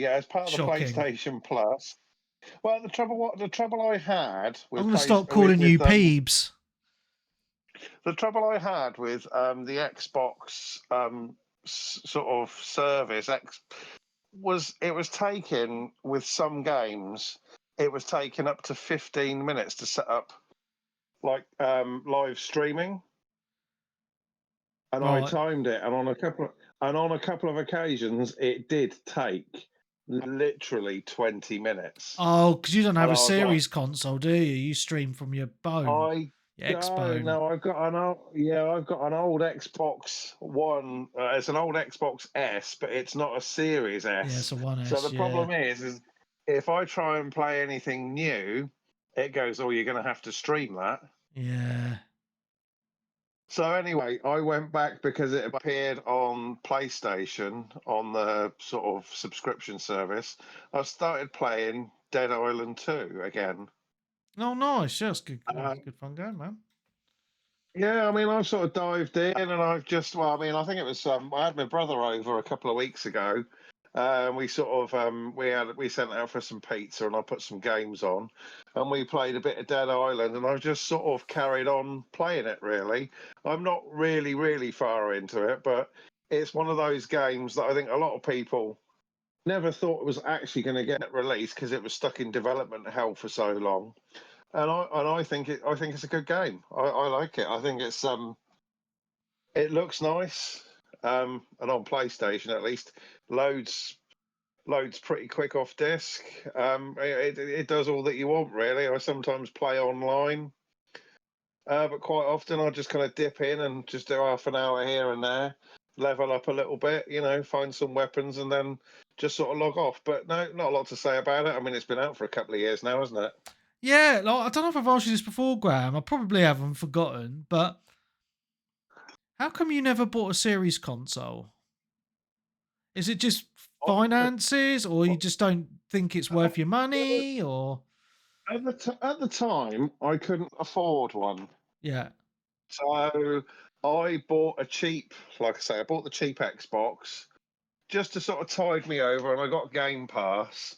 And Yeah. then, right sort of about, let's see, it was March last year, my finances kind of got a little bit more sorted. And I'm at the position where I'm like, do I really want to invest in an Xbox now? Because I feel, well, we'll probably talk about it in the news. Yeah, we will. Yeah. The way Xbox is going, and it looks more and more like Yeah, they're they're doing a going to release on SEGA. other platforms. Yeah. Are they going to do a Sega? So is it? It kind of got to the stage where I'm like, oh, I could get one now, and then I'm like, at this stage, is it going to be worth it? Are there going to be exclusives that I'm not going to get Yeah. anywhere else? Yeah. No, that's Game fair. Pass Yeah. Game Pass is good. Don't get me wrong, but I can't help feeling like it's almost it's been 100% of Microsoft's attention for so long that I think they forgot to release games for their consoles almost. I think the problem with Game Pass is, and I'm not bad mouthing it because I think, for me, someone who likes to play a lot of games, it's been quite good value for money. But Yeah. I go through fits and starts with, but I've been quite lucky because I've always done the dodgy buy the foreign codes and apply them to my accounts. I get like 2 or 3 years for £100. But obviously they've stopped that now. So obviously when mine expires in a year or two or whatever the fuck it is, I can't remember. It's like £15 a month. And probably by that time it'll be more expensive anyway because I put the price up. Yeah. And I was chatting to Peebs about this week because Peebs is saying that he's going to cancel his Game Pass now because he pays it monthly because obviously he's mainly PlayStation now, and he pays for PS Plus, and he's like, why am I paying for 2 subscription services for games? And I said, mate, I get it. You know, it makes complete sense to me. Why would you do that? Yeah, I yeah. thought he used to do his like Bing challenges and all that No, sort of he's stuff. he to stopped get doing his- all that now. He can't be asked. And I think the Bing points they've gotten really stingy with them now, so you can't. It's not really worth your time as well. So anyway, like what was I trying to get at? Yeah, so PS Plus is actually, if you go through the game library on PS Plus, it's actually not that bad now. It's pretty good. So it's like, why would you have both? And I go through fits and starts it because sometimes I look at Game Pass, I think, yeah, there's some wicked games on there. Like we've had Indiana Jones recently, which is a big game, as an example. But then it goes through quite big dry periods where there's nothing as well, which is a little bit annoying. And then sometimes I'll buy a really good game on Steam like Arma, and I'll be like, well, I'm not playing anything on Game Pass at all, so it's fucking pointless. Yeah. But also my other thoughts on Game Pass, and I know we're tailing off from what we've been playing, and it's just a discussion that I had in my mind, is that I like Game Pass for the third party titles and for the value for money that I feel I get being able to play a lot. But on the flip side, I really sincerely feel that the quality of Microsoft Studio games has gone really downhill since the inception of Game Pass. Yeah. You know, and a couple of examples. You still get some standouts. Oh, though, you do like get some the standouts, of Horizon course. games have always been great. Yeah. But, you know, just a few examples for me. Obviously, we're still waiting for a good Gears game. There's been a good Gears game for a while. But the 2 big standouts for me have been Halo Infinite, because the campaign wasn't that good really, and the multiplayer, even though I think the multiplayer is pretty fun, it's pretty much dead. And it's very live servicey as well, where they're like trying to push you to buy all these skins and shit like that, which is very Fortnite. And the other big one for me was Forza Motorsport, because, you know, the previous, like, Forzas used to be like system sellers for me. I have really fond memories of great gamer nights with people from the community. And it started to go downhill, not Motorsport, but 7 was a bit shit as well. But Motorsport, I still like it. I felt so disappointed because I was so hyped for it because of all the trailers, and it looked amazing. And they did a bit of an Ubisoft on it because it came out and I was like, it doesn't look anything like the fucking trailers. You know, there's no real single player. It's boring as fuck. The online is dead. Like, I go on the online and I'll be lucky if there's 2 or 3 other people in the lobby. You know, and even now on PC, it doesn't work properly. It's still a glitchy mess. And this is Microsoft, the fucking people that own Windows operating system. Their game should just fucking work, you know. And, you know, there's other examples as well I'm not going to go into, but it's just, I feel like Microsoft Studios' own titles have just taken a massive quality dip. And it's just, from where Microsoft were from on the original Xbox and specifically the 360 to where they are now, it's just, as an ex-Xbox fanboy, it's just very disappointing to see where they are and where they're heading, which will go into the discussion after, you know, when we get into the news. You know, so you could also put that due to the fact that when they did start with the whole Game Pass thing, they had different SKUs of consoles plus PCs to make their games for, rather than just one system. Yeah, but, you know, they're Microsoft. They have the resources, right? They should be. Their games should be fucking high quality, like PlayStation games are. And working on day one, not a year or 2 later, still fucking broken on PC. It just feels, and I don't know if I'm right or wrong, it just feels to me that since they're putting their games on Game Pass, they've just gotten really lazy with the quality of their titles, because in their mind, oh yeah, we're not actually selling these games for money. We're just putting them on a subscription service. That is just how my feeling of it has been. I think However, ever since yeah. the Xbox One, yeah, Microsoft has been sort of pulled in multiple directions because yeah. it definitely feels at a lot of different times that the actual corporation side of it has a completely different idea about Xbox than what the actual Xbox side wants to do. Yeah, no, I get that. So and where they're heading, their future direction, which is going to be a big discussion point very shortly. I'm not sold on it. I'm really not. But we'll get into that in a bit. Anyway, we completely missed the point. Right. Yeah, so Dead Island 2. Yeah, It's been out for ages. yeah, Play it. It's good. yeah. It's a good game. It's on the PlayStation subscription now, so There you you haven't got go. an excuse if you've got a PlayStation to play it. All right. That Fantastic. game would have been really good in VR. Oh yeah, that would have been awesome. I would have puked everywhere. Is it on Unreal Engine? I don't know. I don't think so. I think it's it's their on their own own one. tech because of the Yeah, I weird think like it is their flash own engine, isn't it? dismemberment sort of stuff. I was going to say, because you can now with that V mod play any Unreal Engine game in VR. Oh, that's cool. Yeah. Oh no, yeah, I've seen that. yeah. Nice. Anyway, Ugh. thank you, Graham. Right. Frosty's after you, isn't he?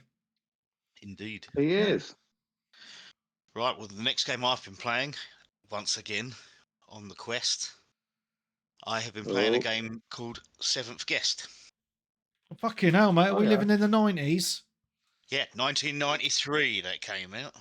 Fucking, I remember playing it Wow. on a really Yeah. on PC. I used to have it on the Philips CDI. Wow. Jesus. How old are we? Oh what? Yeah, the Philips CDI. I remember that. Was that the one? remember. Sorry to just change subject, but which was the system that had that really shitty Zelda game on it? Was The it the Philips C? CDI. It was the CDI. Yeah. Yeah, if I was remembering Yeah. that right. Yeah. There was two of them. There was Always on two. demo in Curry's, Dixon's. I had Oh. both of them. Oh wow.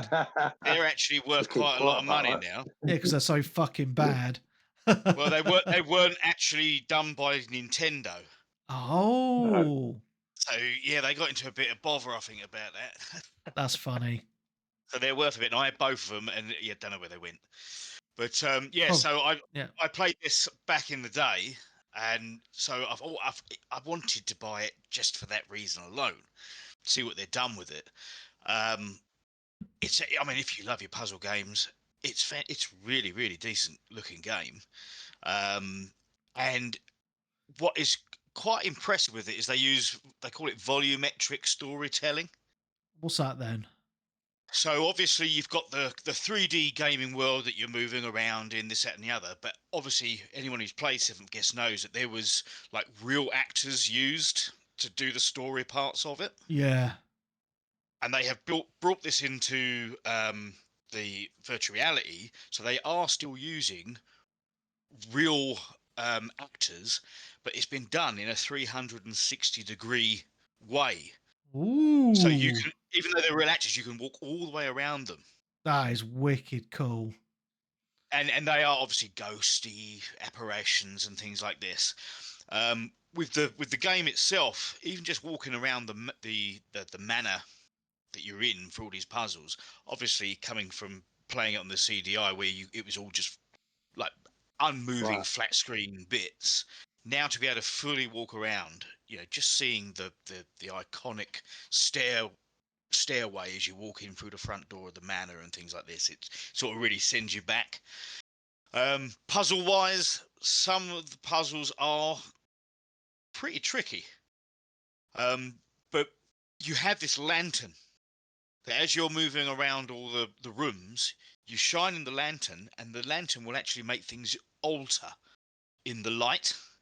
Okay. So, for instance, there might be a picture on the wall that is showing you a picture of like a meadow with a girl in it or something like that. When you shine your lantern on it, she's like a demon. Oh, that's pretty cool. So it's all sort of completely like changed under the light, and it's just basically different puzzle rooms. Yeah. So you're going from one room, solving all the puzzles in there. You clear the room, and it clears all the cobwebs out, and it turns all the lights on, and you've cleared that space. And then, of course, there's the full story running through all of the different rooms as well of these guests. And Nice. I haven't finished it yet, but I'm absolutely having a blast with it. Again, Sweet. just for the nostalgia as well. They've really sort of brought it into a modern age.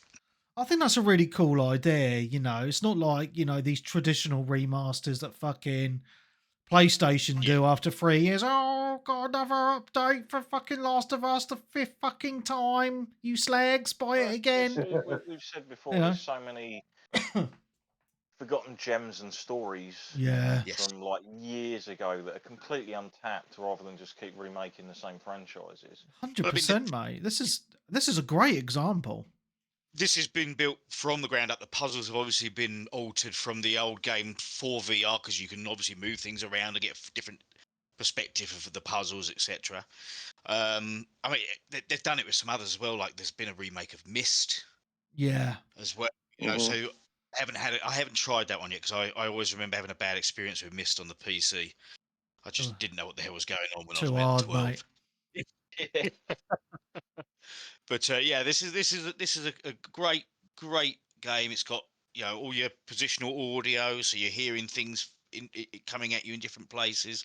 It is, I think it is also on the PlayStation VR as well, Oh, nice. Have a look and at that. obviously PC VR.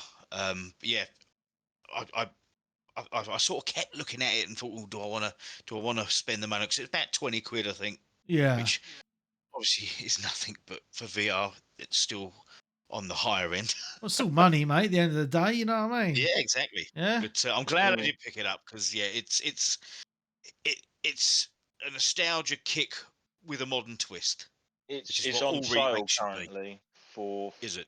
£14.50 odd Oh, no, it's on well worth that. Have they done I a mean, non-VR remake of this? Do you know? Or no, not that I know of. okay.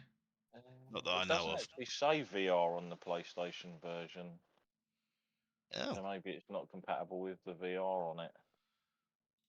On the list So that I've got, it says available on MetaQuest, PlayStation VR 2, and PC VR platforms. It's on Steam. Yeah, £12.49 on Steam. Yeah. Oh no, hang on. Yeah, it's a separate game. So you've got the Seventh Guest, and then you've got the Seventh Guest VR, which is a separate purchase. And yeah, the Seventh Guest VR is exactly like you say. Whereas the original one looks like the CDI game. Yes. Yeah, it will be. Wicked. It's a pity you can't just buy it as like say a £25 package and you get both. Yes. Oh, they got. All right. So when did this 25th anniversary edition come out? Yeah, and the VR 2019. one is £12.50 on PlayStation currently. It's half price on PS Plus until the 12th of this month. Yeah. But yeah, it I remember being on the CDI. It was one of the main games of the CDI because the CDI was one of the first sort of machines that could do digital video.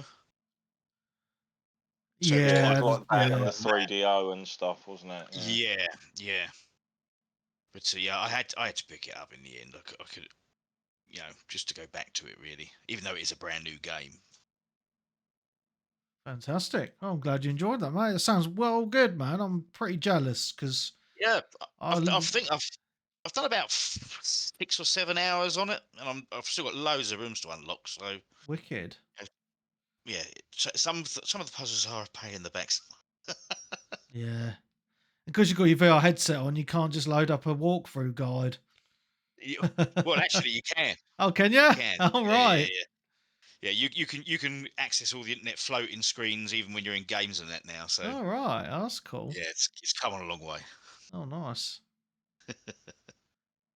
So Uh, yeah, that was my next played game. nice. To you, Darren. Nothing else really apart from my usual sort of plays, Final Fantasy, etc. Oh, fair enough, First mate. Descendant. Nothing really to report. No new content for any of those. Fair, mate. No problem at all. Okay. Talked about that. Okay. I've played 2 other games. One of them is a game that I definitely played the original back in the day, and this is something I believe Darren's probably played as well. Ninja Gaiden 2 Black that just released on Game Pass this past week. I've played iterations of it, but obviously not this black version. Yeah, because I remember playing the original. I can't remember if it was on the OG Xbox or the 360. 360. It was the OG, wasn't it? Yeah, I can't remember which console, if it was 360 or original Xbox. I definitely played a Ninja Gaiden on the original Xbox, but yeah, I don't know which one it was. That was back when Team Ninja were like I said, they seemed to get the best looking games out on that system. Yeah. And they ran really well. Seem to remember having the only on Xbox printed on the front of the case for it. Oh, I remember those days. Only on Xbox. Oh, those were the glory days, right? No, I've only played the first 2 chapters because it's old school game where everything's done in a chapter. I'm loving it, mate. Old school gameplay. You're basically, I kind of like ignoring the cutscenes because I'm just like, yeah, standard fare of, someone's been kidnapped, blah, blah, blah. And then it's basically just an excuse to go around these ninja levels using your ninja power or your ninja moves to just slice and dice lots of different enemies. And what I'm really liking about it is because it's old school. It's, you got lots of different button combos for different moves. You got loads of different enemies. You get lots of enemies on the screen to kill in one go. And the graphics are really, really gorgeous as well. They've done a really good job of remastering or remaking it, whatever the fuck it is that they've done to it. It just looks lovely. And I say, it's just very, very smooth. The gameplay's really, really fun once you get your moves down because, your ninja bloke has some fucking quick moves, like from darting around from person to person. It's very gory. Lots of chopping off heads and limbs and stuff, A lot of that was censored out of some of the versions. Oh, really? Yeah, back in the day, yeah.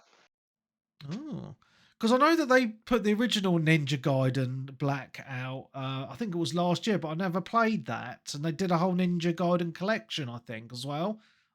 Put out, on disc and on Game Pass. But I never played them. But as I say, this came out this week as quite a surprise, and yeah, I'm just quite enjoying it because it's just old school ninja action fun times. I can't really say much more than that. It's not super hard, really, once you get the moves down and that is, but it's very fun. Very fast. I remember it being hard back in the day. Yeah, but I've got it on easy, mate. So it's probably hard if you put it on normal or above. But I'm a Noobenstein, mate. I remember it being like Ninja Gaiden. Oh, it's the hardest game like on the platform. Da, da, da, da. Yeah, some of the big bosses are hard though, but it's not like a Dark Souls hard or anything like that. It's just. I think it was hard at the time. Combos and fucking bitches up and stuff. But that's all I can really say about it, really. Like, it's just fast, fun, good graphics, lots of nice fighting. You get a sword, and then later on you get your bow and arrow, and then you get like a pole, and you can quickly switch between your weapons, and they have different combo moves, etc. And yeah, it's a good fun time, man. I'm really enjoying it. So yeah, another win for Game Pass, I would say. Nice. So back to Graham, I guess. Well, the last game I've played, I haven't played for a very, very long amount of time, but I thought I'd just give it a shout out. It's a VR game which is on the PlayStation game library called The Last Clockwinder.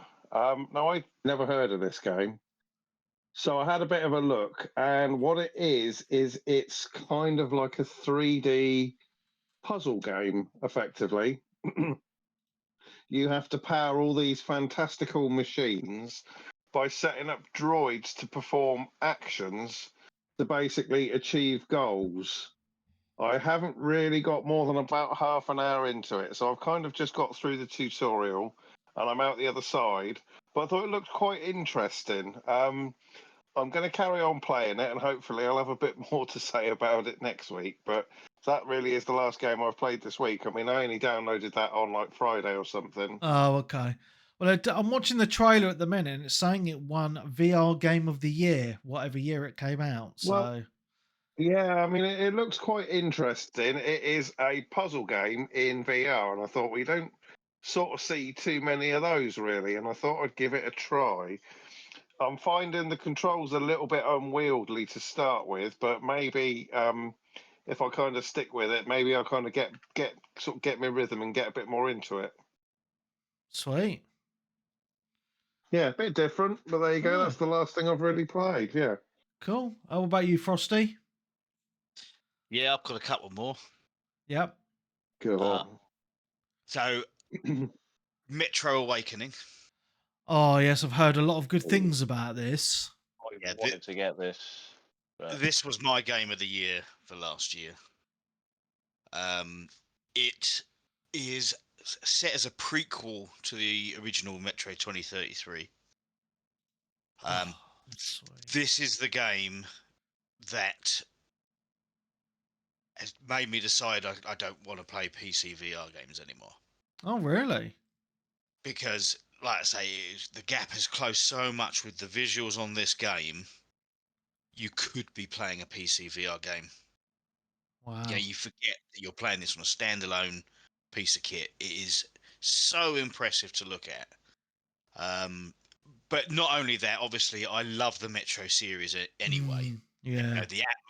The atmosphere in the Metro games is second to none. And they've done a fantastic job with this one. As I said, it's set before the first game, so and you play as a doctor whose wife has gone missing, and she's not well. She's a little bit mental, Like and she most needs women. medication. Yeah. Well, she hasn't been able to get over the death of her son. Right. And so Okay. he's basically been keeping him medicated and things like this. But obviously, being a Metro game, it's a little bit more supernatural things going on. But it's just the little. I mean, it plays exactly like what you'd expect from a Metro game. If you've ever played any of the Metro games, you do know what to expect. But having it in VR and, like I say, living the space, being in those tunnels in a VR headset, is just so atmospheric. And it's down to the little things, like when you put the gas mask on. Obviously, in the flat screen game, you press a button when you start to fog up, and he wipes the mask clean. You actually have to do it with your own hands, That's wicked, man. That's so you know. cool. Yeah. And even doing that, having the headset on your face makes you feel like you've actually got the gas mask on, you know. Ah, Yeah. yeah. that's There why the are, diving games always work really well in VR. yeah. I mean, in there my are opinion. uh, lots of like spiders and things like this. So if you've got arachnophobia, you can turn them off apparently, but obviously I don't bother. But it's little, but it does make you jump sometimes. So literally, when you're going through this place where there's lots of spiders, in with your VR hand, you'll turn your hand over to look at your palm, and the spider is in your hand. Brilliant. You've actually got to brush it off, Oh, wow. That's so and cool. and they jump at your face like a face hugger and things like this. So yeah, it is Maybe exactly not what you'd then. I don't know. expect. I had a massive issue with spiders in, I think, one of the levels on Rush of Blood, Until Dawn Rush of Blood. There was like a level where you're fighting like a giant spider and you got jumped at by like pretty reasonably like dustbin lid sized spiders It jumping at you. when you turn your hand over and you're not expecting to find a spider there, it does still make you jump. Yeah. Oh, sweet. And you know when you're going to get into the section of the spider, because obviously you have to brush away cobwebs, and you see them crawling down the walls at you, and they'll jump from wall to ceiling. It's I'm not worried about spiders, but it still makes you jump if you're Yeah. not expecting it, you know. But yeah, I mean I would imagine it took me a good 15 hours to complete the story, so it's a full game as That's well. nice. That's cool. Yeah, so it lost out last year officially to Batman Arkham Shadow as the game of the year. Oh, okay. But I think this deserved it more. Right. Okay. You know, as a full-blown story experience, I think it did more than what Batman did. Batman was good, but this is as close to playing a proper full-on AAA title in VR on a Nice. Yeah. Yeah. standalone Yeah. piece of equipment. You know, so yeah, that was my game of the year last year. Fantastic. Has anyone else got anything that they've been playing? Yeah, No, I got Yeah. one more. So, what was it? Yeah. So me and Peebs jumped online yesterday together, and we played another new Game Pass game this week together in co-op. Did the first two chapters on Sniper Elite good. Resistance. How is it? Really good, mate. Really good. First bit of moaning I'm going to have though is when you are playing in co-op, you don't get to choose your characters. That's all I'm going to say. I didn't like the character I was, but I'm not going to moan too much. Yeah. I can imagine. Weird thing is, right, that I don't understand is you remember the last Sniper Elite game? It had specific DLCs, and there was a DLC mission to kill Hitler. Oh, they're in every Yeah. game. This Like, the they're same basically in DLCs in everyone. this one on the main menu. So I was saying to Peeps, I was like, is this like a separate game or is it like an add-on to the last Sniper Elite? I wasn't quite sure because the DLC looked exactly the same as the previous one. Now, the game itself, it looks like they're using the exact same engine as the previous game. There's not been any improvements to the Which is graphics. decent. Well, yeah, I was going to say no improvement at all, but it still looks good. And the two chapters we did, the maps were bloody huge as well, with loads of side missions and collectibles. Yeah, Peebs being Peebs died quite a lot because he kept on just trying to run ahead and fucking use his machine gun, and he kept on failing the mission for us. And I was like, mate, you got to slow down and just snipe these fuckers and use your binoculars to bloody spot them and that. So once he Yeah. stopped rushing so much, we started to make a lot more headway in the game.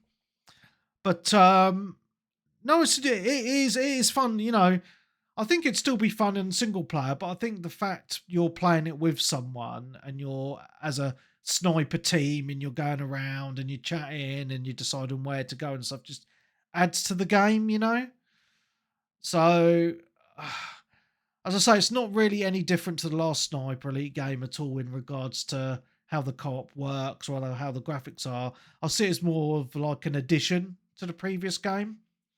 It feels more like a big DLC because I'm not sure how many missions there are. I know it's a full game, but it just feels like it's a DLC.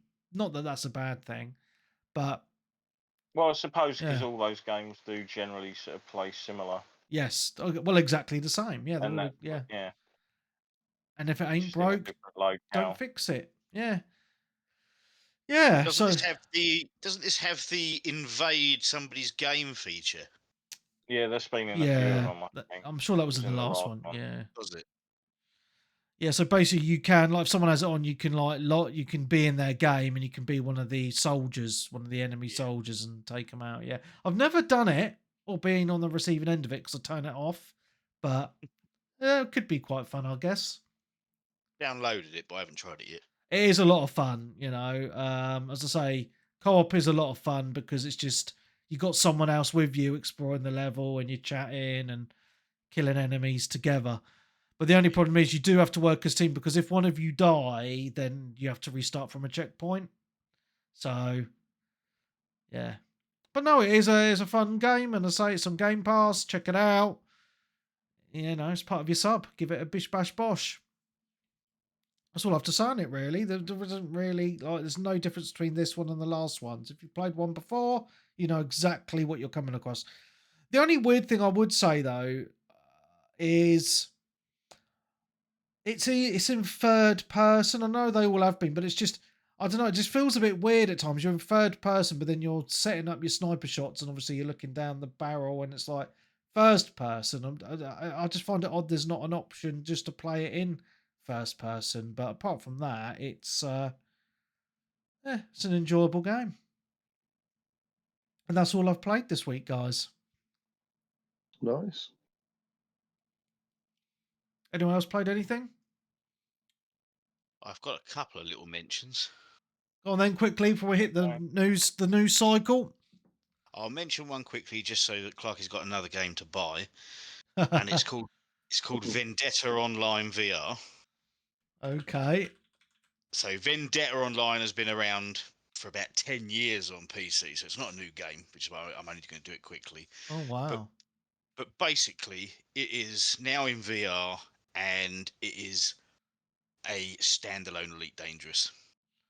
All Everything, right. everything that you can expect from playing Elite Dangerous, the trading, the pirating, the combat missions, it's all here. But now it works solely off of the VR headset.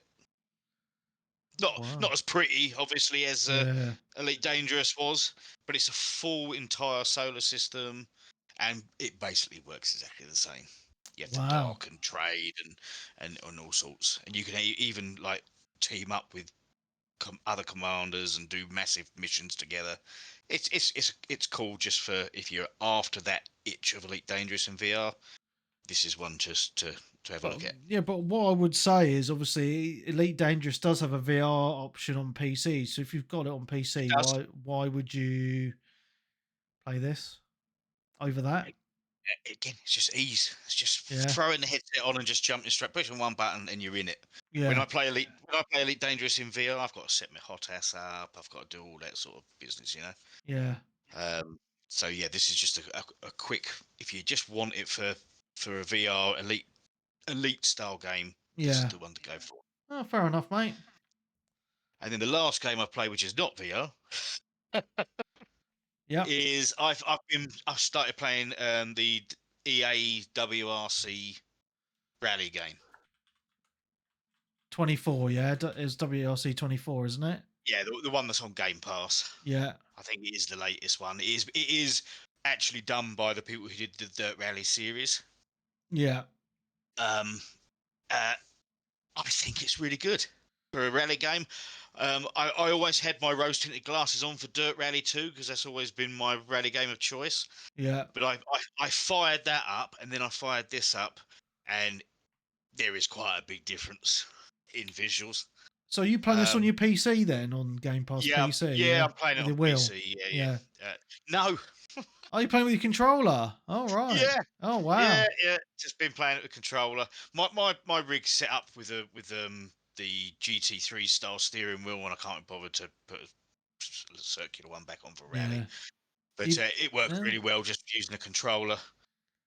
I did originally set it up because I wanted to try it in VR, but for some reason it doesn't run very well in VR, so I gave up on it. Very choppy. But I do like a good rally game anyway, so yeah, this is scratching that itch. It's a beautiful looking game. I did put a couple of like replays up on the Discord. Yeah, I saw. Yeah. And hopefully, I did it back in the day with Dirt Rally, so I'm hoping that they might be able to do something like this as well. They had an option to be able to set up a little competition. All right. So it might be, if anyone was interested, used to be able to set up a little competition where you had one run a week at a stage, Yeah. and then obviously the winner from week after week after week. And you can have like as many people as you wanted in this league, sort of thing. So Oh, that sounds cool. I'll look into that if anyone was interested in just having a little relaxing competition where you could just do your run whenever you wanted in that week. You know, it's not set for a certain time. These games are not easy though, because I actually downloaded this a few weeks ago and played it for about an hour. I didn't mention it, and I was like, "Fucking hell!" It takes a lot of getting used to just, you're braking and doing your turns and that without just fucking going off the track. It's not an easy game to learn, is it? I don't think, anyway. Well, I mean, it felt like second nature to me because I've played a lot of Dirt Rally, Yeah, okay, yeah. so I'm having to put the difficulty up. Wow. When I was my first run, I was 26 seconds ahead of the We'll second. check you out. Well, hey. That's why I like doing these competitions. Yeah. Nice. But yeah, if you're after a rally game, this is the one to get now over the Dirt Rally series, And it's on for Game me. Pass as well, which And is it's on Game good. Pass. Yeah, Oh, there's been a few Game Pass mentions this week. Hey, wow. it's January or just finished January, haven't we? Yeah, wow. Yeah. No one's got any money. Well, no. I mean, I just got paid and I still got no money. Well, there we fucking go. Need to up So, yeah, those that's that. Patreon subscribers. Oh, dear. Nice, That was my mate. last game. Sweet. All right, let's get into the news then. We might as well get into the Xbox news because we were hinting at it earlier. Forza Horizon 5 is now coming to PlayStation 5, Yep. which I think I don't like this. I really don't like this. And you know, I kind of felt the same when like Sega went multi-platform. It was just very alien for like Sonic to be on a Nintendo as an example. It's like I've got a few thoughts on this. It's just weird to see Xbox exclusive games, like big exclusives like Forza, going to their biggest competitor. You know what I mean? I mean, I know they've said, "Oh yeah, it's going to be full cross-play and all this sort of shit," but it feels like to Xbox fans. I don't know if you agree with me with me on this or not. It feels like a little bit of a betrayal to those hardcore Xbox fans because Yeah. us old school gamers, right? We buy specific consoles for specific games, and it's always been that way since the beginning of time. Yeah, you always bought a Nintendo for Mario. You always bought like a Mega Drive, like a Sega console for Sonic, and then as the years have gone by, you've bought an Xbox for Halo and Forza, and a PlayStation for like your God of Wars and stuff like that. You know what I mean? Your Final Fantasies back in the day and stuff. And now it's like you know, and I've seen a lot of comments online, and a lot of people are saying, you know, what is the fucking point of even buying an Xbox console now? Like, unless you want Game Pass, a console just for Game Pass,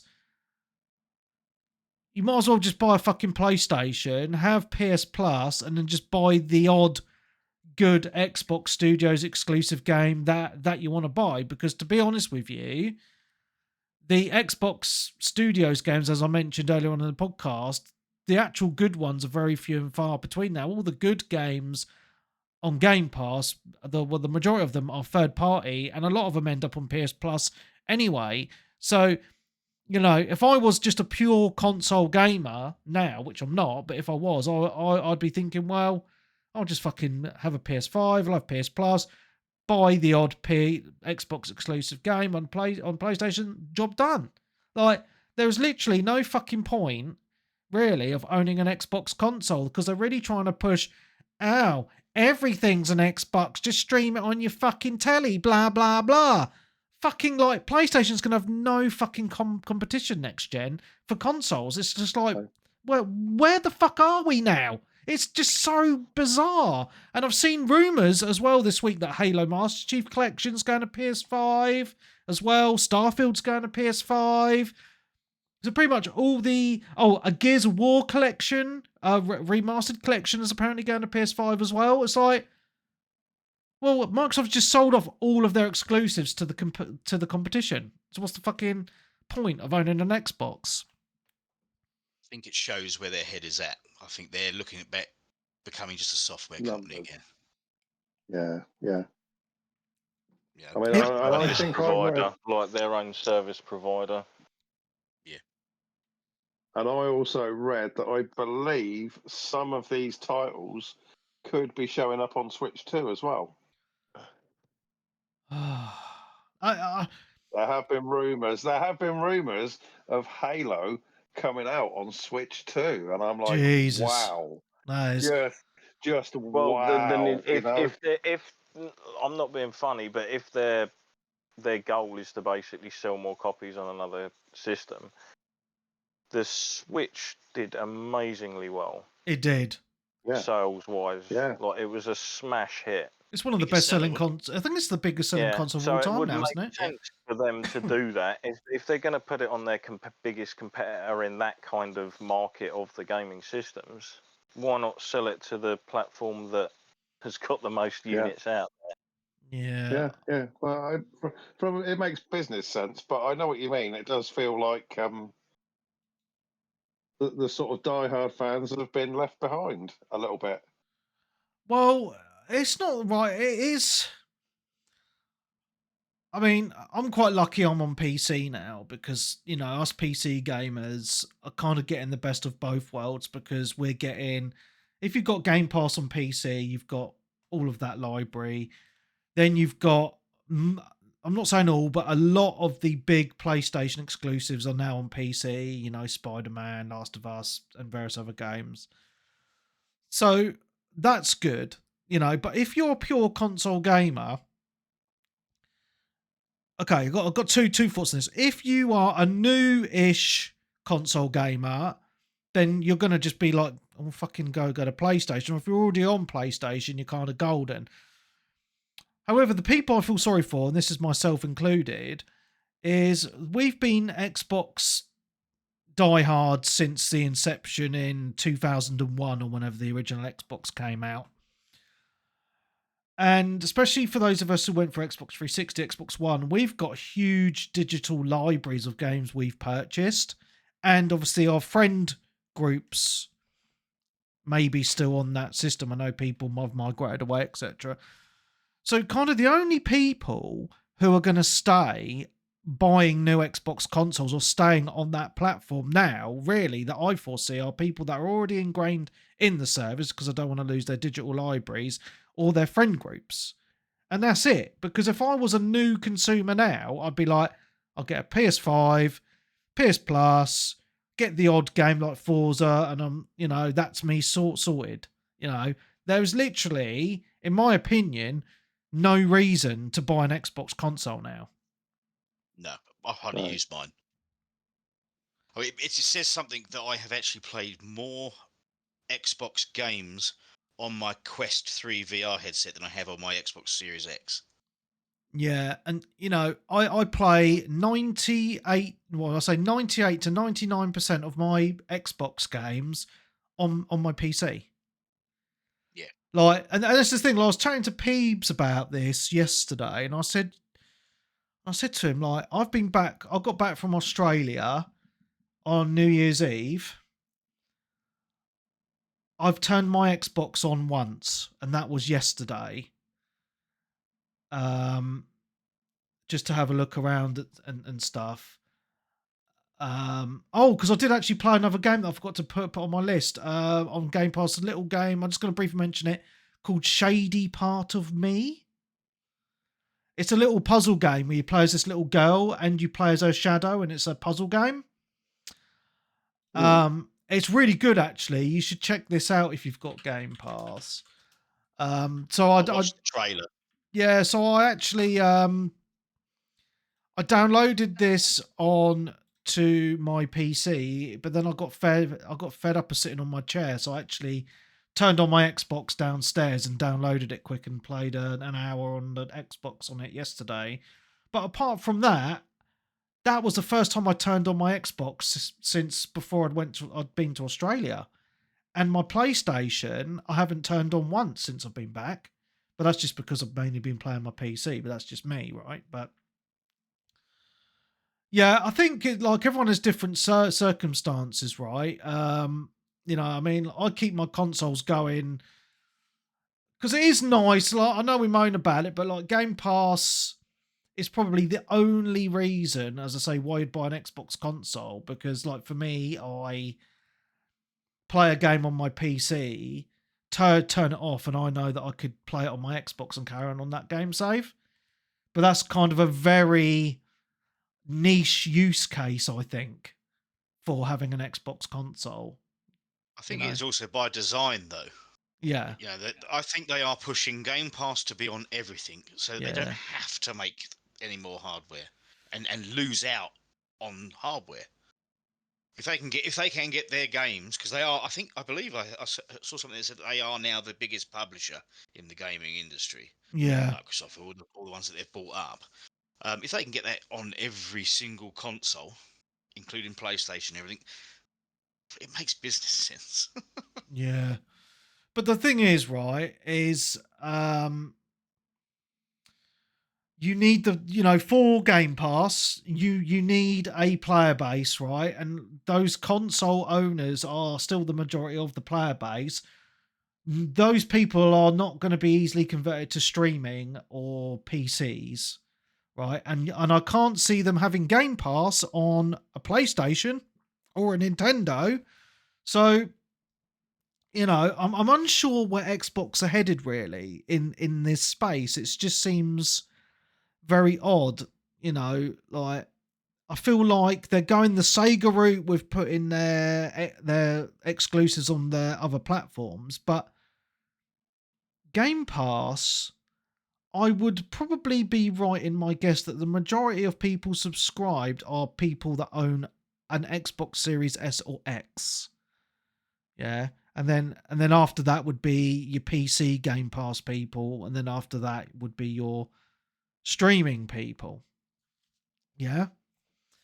Mm. So, but I don't know, man. I just find it weird. I just don't like the fact that they're doing this because of these things. I mean, it's nice that more people get to play the games, but there's no reason to fucking own a console, really. Well, you get Game Pass now on an Amazon Fire Stick. Oh no! It's just fucking. It's Or weird. your TV. Yeah. Yeah. I mean, my use case is different because I've got, obviously, my wife plays Xbox and my kids play Xbox. So that's kind of like Game Pass suits our family because I can play Game Pass on my PC and they can play it on the console downstairs. So it actually works out for quite good value for money because there's multiple people in the house using the same service. Yeah. But if I was like a single man and I only had consoles, I'd be like Peeps. I'd probably be migrating over to PlayStation now. I really would, because what's the incentive to be an Xbox gamer now? Yeah, you get Game Pass, but you get less exclusive games. Whereas if you have a PlayStation, you could have PS Plus the Xbox exclusives as well. It's just for kind of a no brainer. I just don't know where Microsoft heads at. I just find it weird. Do any of you disagree with me, or am I making sense? Well, no, they've basically headed in the direction that everyone expected them to anyway. As soon as they decided to go and stick all the Xbox stuff on PC, this was the direction they were going to go in. Yeah. I don't know. I didn't see them. It just took a while to get there. It was just like it was like watching a ship crash slowly. I mean, PC made sense to me because it's a Microsoft ecosystem, right? Makes sense to me. Going to your biggest console competitor makes no sense to me. I just don't get it. It's bizarre. More customers, more sales is what it boils down to. But I get it. It feels like they've abandoned their core sort of market, really. It also boils down to the shareholders are getting upset. You need to make more money. We need to make more money. I don't care what you want to do. We're going to do this. We need to make money. You've got to keep the shareholders happy. It is.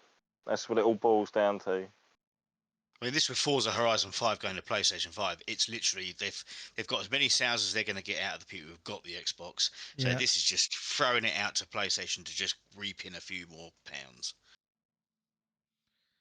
But I don't know. Yeah, but then I was to say with the rumours of like everything going over there, like your Gears franchise, your Halo franchise, those are like the big they used to be the big Xbox system sellers. Like there is I can't think of any Xbox exclusive games now which would sell me a console. I really can't. Like there's nothing.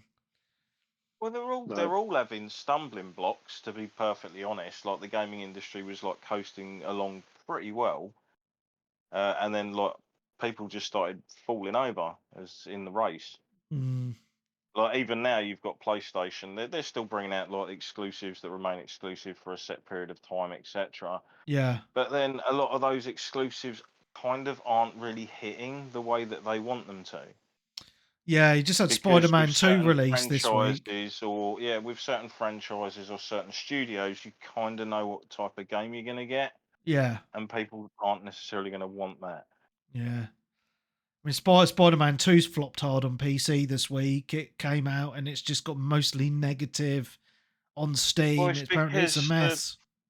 it's again mixed reviews for the second game, Yeah. and obviously that was out like for a year or so back. Yeah. So they've heard about it all by then, and they're like, "Oh, has that come out?" And no, you're all right, mate. Yeah. I heard about that. Yeah. I don't know, man. I mean, I've been gone back. This podcast used to be an Xbox 360 podcast. You know, I can admit that I used to be probably the biggest Xbox fanboy in the world. You know, hardcore since the original Xbox moved over from PS2 to original Xbox, and I've been a fan ever since. And you felt like you were part of a cool community, and that carried on with the Xbox 360, probably the greatest console generation of all time, in my opinion.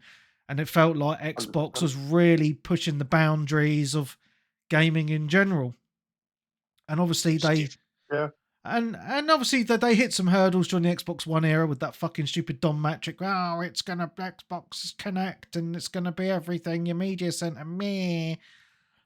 They haven't really ever recovered.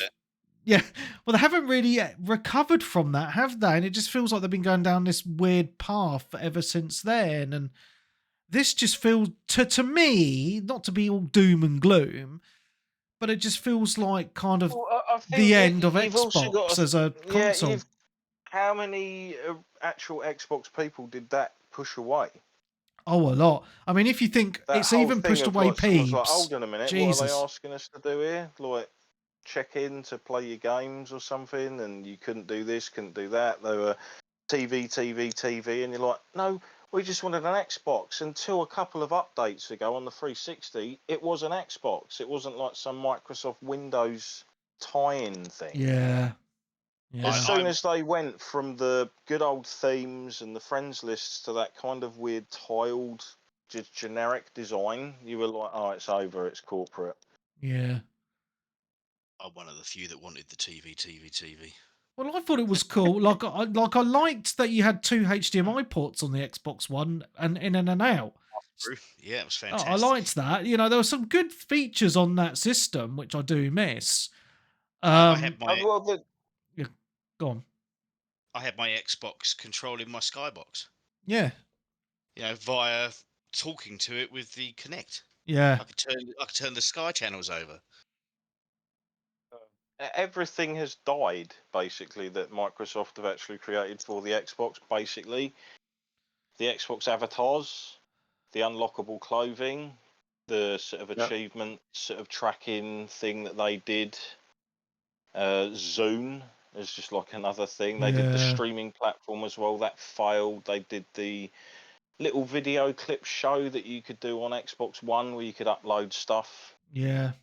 But even there and have little programs and that, and the community stuff, it all just died, and you're just like, what are you doing? I mean, love him or hate him, but even the era of having Major Nelson and E and AC Bongos, that gave you an outlet. Then. You know, it was that gave you the sense of community, having the podcast, you know, this, that, and the other. You know, love him or hate him. I think it was a good era for Xbox. Well, we even had AC Bongos on this podcast a couple of times. Yeah. You know, and you had obviously this was back with the live E3s. You could sit and watch while you had your Xbox on, and you'd be like, "And play the demo now," and you'd be like, "Yep, nice one, excellent demo available next week." You felt part of the Xbox family. All that has gone. Oh, 100%. You know, even like I was chatting to someone at work about this the other day, and I was saying on Xbox 360 with your avatars, and I've still got my original avatar, I never went over to those stupid shit ones that they've now got rid Yeah, of. I've kept my old one. But they had they had this Sky app thing, but you could get your friends' avatars. You Yes. could all sit in a little cinema and watch the same show together. Yep. Like even something simple like that. I remember watching stuff with like Peebs and Colin and that. All our little avatars are sitting in there eating popcorn and that, and we're having a laugh. But it's just, it brings you Cool. together, right? As you say, and that whole community thing has completely gone, Frosty. I completely agree with you. It really has. I mean, Very stagnant. I remember when before the podcast even started, the Xbox community was, I felt part of it then with, they had the Xbox forums. I'd always be chatting to people in there and, and then obviously the Xbox 360 community features that you've mentioned, it all brought you together in a really fun way as well.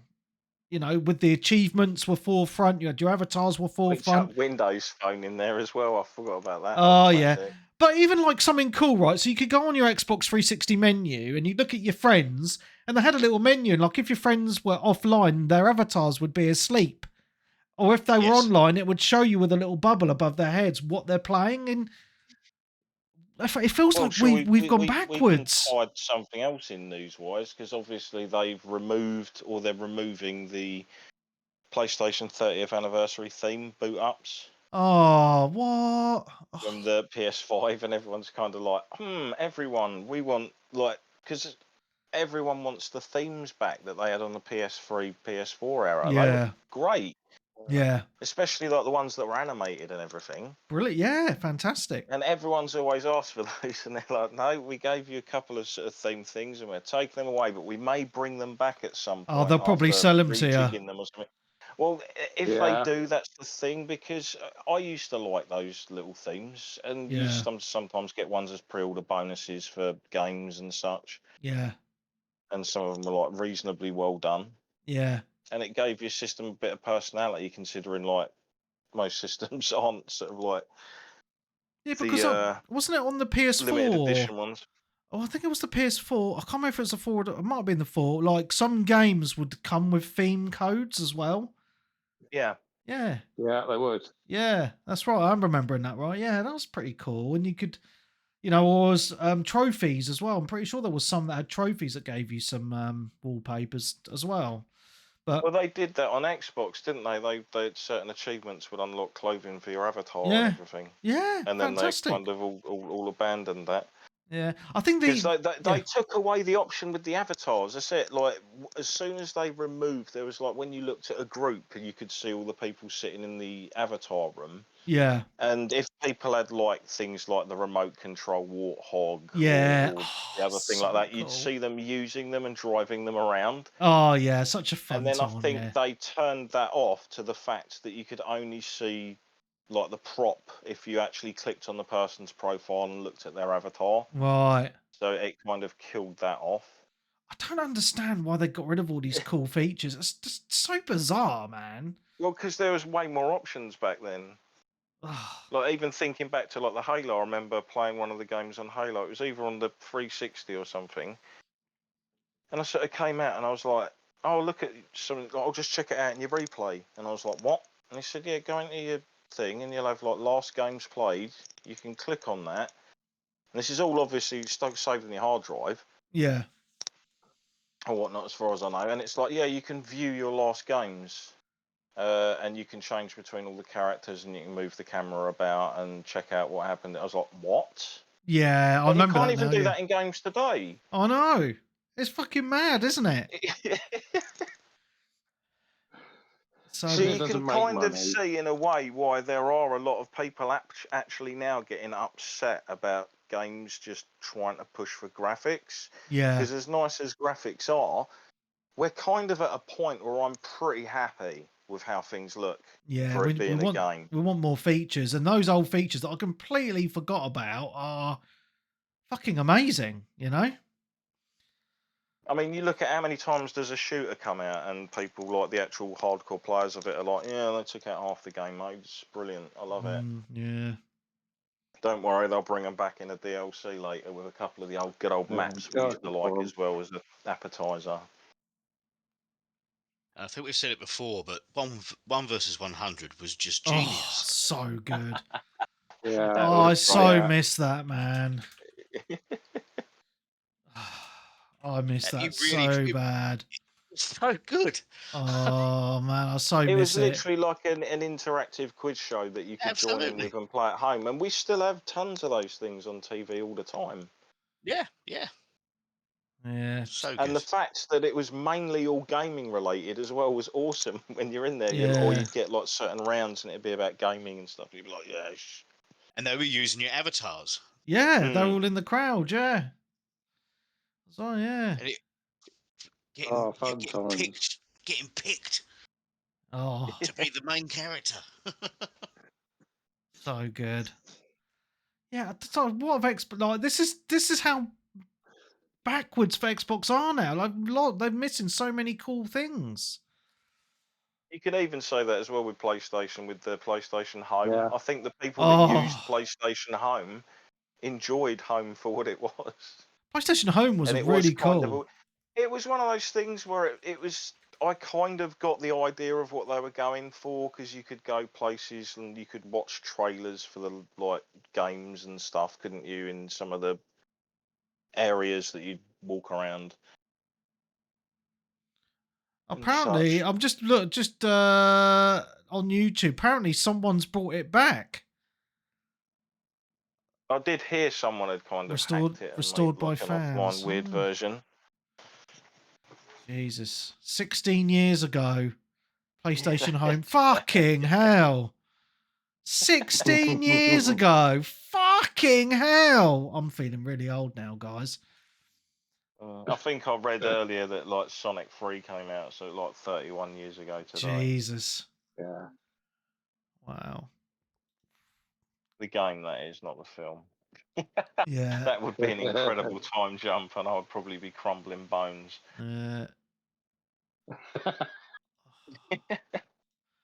Yeah, I do miss. I'm just watching because I remember PlayStation Home. You could play like pool with people and go to the theater and watch things and. There's the Running Man. Oh, I just. It's like GTA Online. Yeah, so ahead of its time, man. Really. Yeah. Very cool. Anyway, yeah, so Xbox have done a SEGA, and as you can tell, we're not very happy about it. We've done some reminiscing about how console gaming used to be. I think, I'm sad to say, I do think the future now is PC gaming. I really do, because you're just going to get everything and your games are cheaper and you've got better hardware. That's just where I personally feel it's going now. I really do. I'd love to be proved wrong. I do miss all those community cool things on the Xbox and PS3 and that, but I think the glory days are behind us, lads, unfortunately, which makes me a little teary. At least we were there for it. Yeah. Yes, Yeah, definitely. exactly. When I'm an old man and I'm telling my grandkids about the glory days of gaming, I'll just put this episode of 360G on for them. There we go.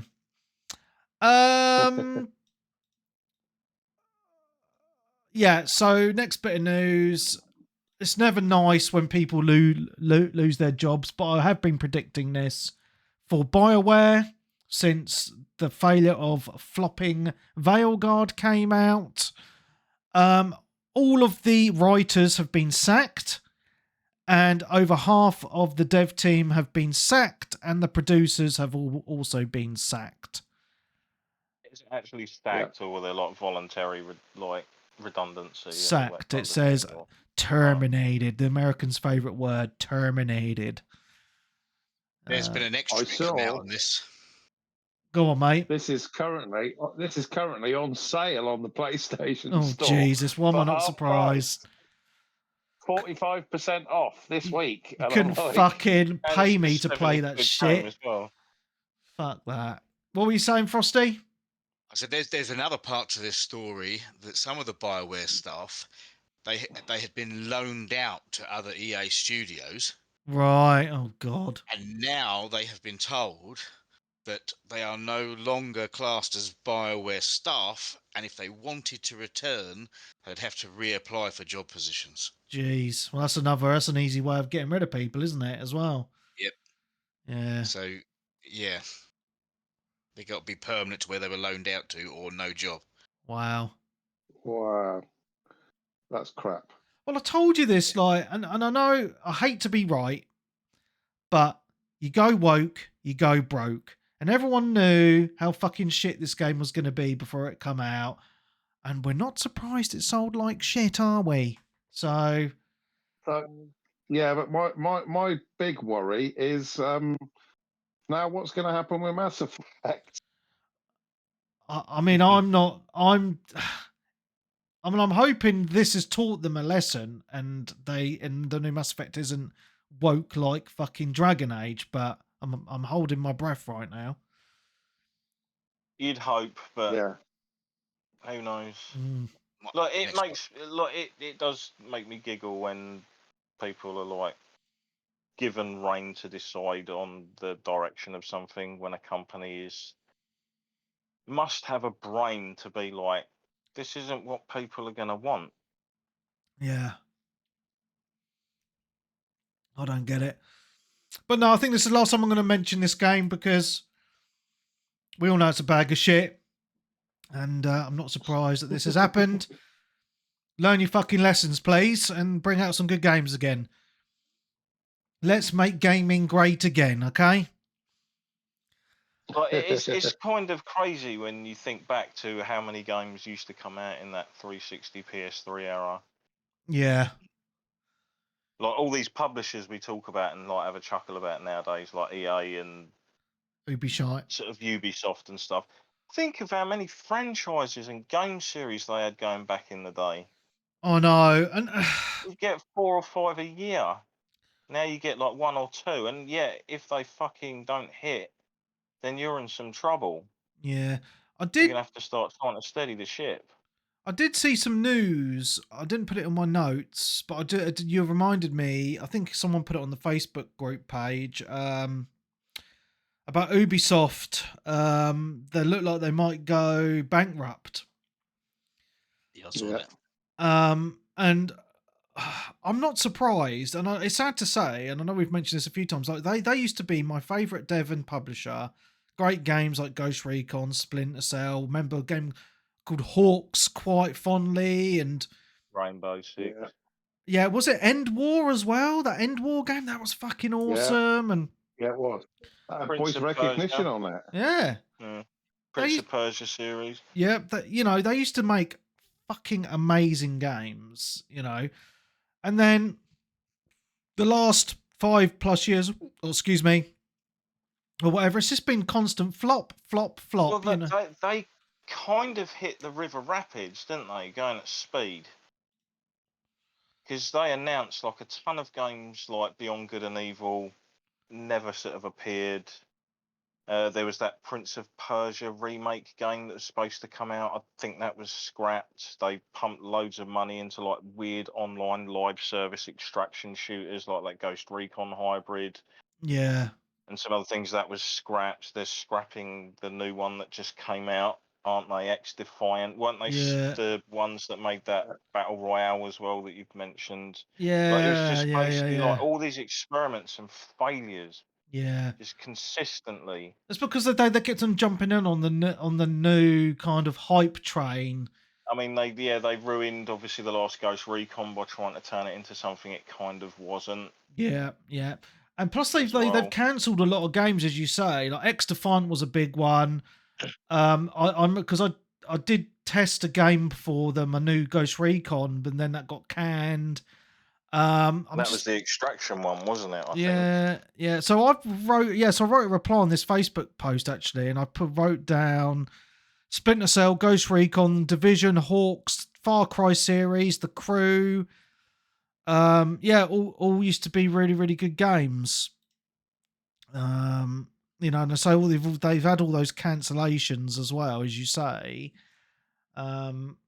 Because the only thing that's basically been keeping them afloat was Assassin's Creed, and then during this time of all these troubled games we were talking about, you got old Skull and Bones bobbing in the bottom of the ocean, Oh, Skull and Bones, the ready to first surface, quadruple and A title. that took so long to make and went through so many different revisions that we're aware of, and that's what you put out in the end. Like, Yeah. It's fucking shocking. And then the spokespeople for Ubisoft don't help themselves when they come out and say, well, the players need to get used to not owning their games. Well, that's just going to put people off straight away from buying your product. You know?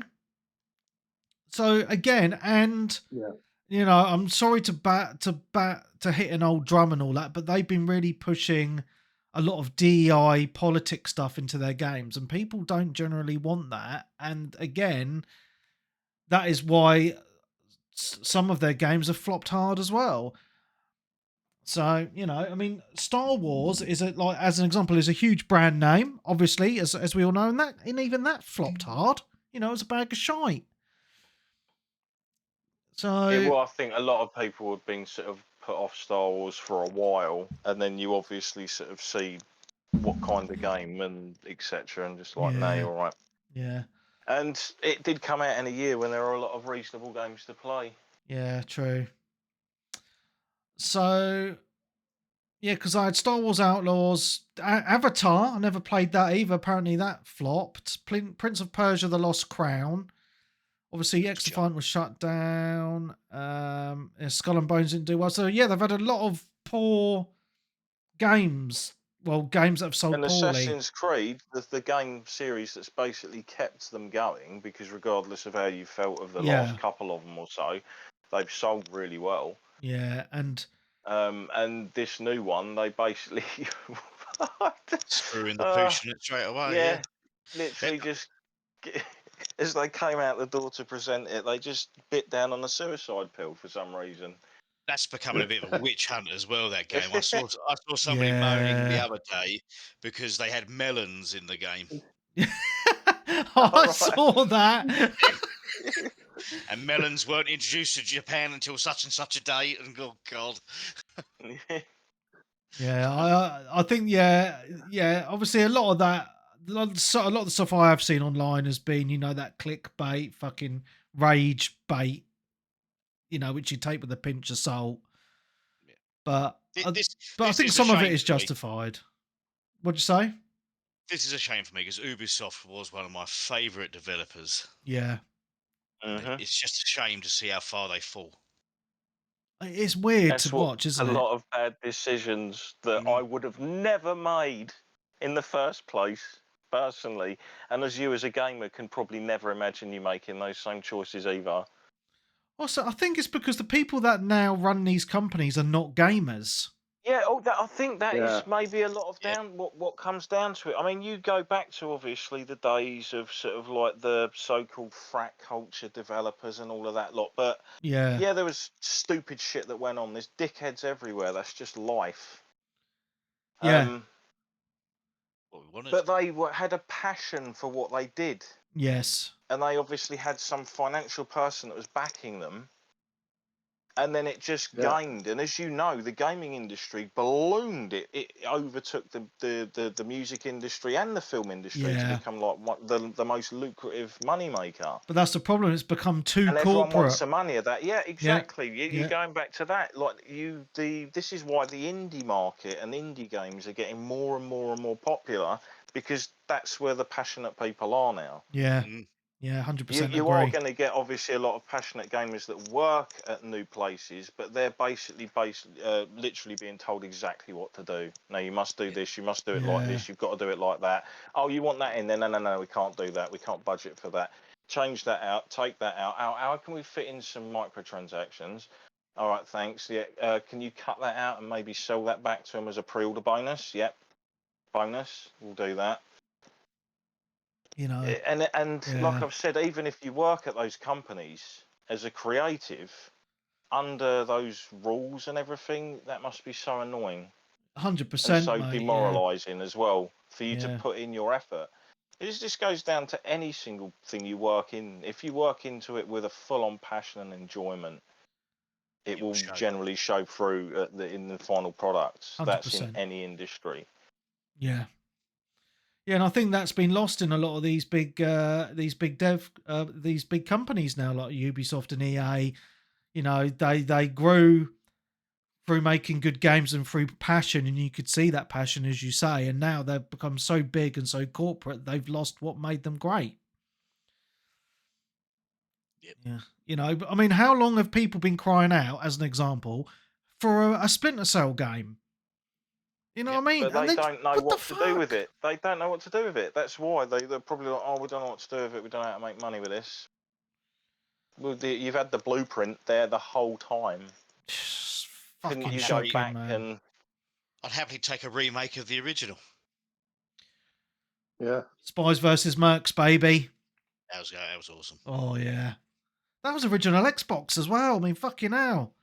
Go back Yeah. 20 how many years. developers? Like, I will say you'll end up with sort of certain developers, like I will say grinding gear games, that seem to be all sort of made from a passionate group of like people that want to make the best thing they can. But how many other developers must sit there on stages talking through like gritted teeth? Yeah. Like the old meme with the crying man behind the happy face mask. Yeah. The thing is, I think how's your new game coming along? Yeah. Yeah.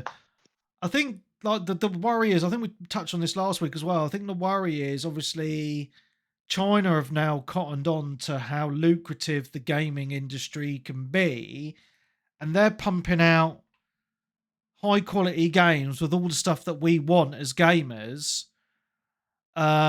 You know, are we going to see many Western game studios left in the next 5 to 10 years?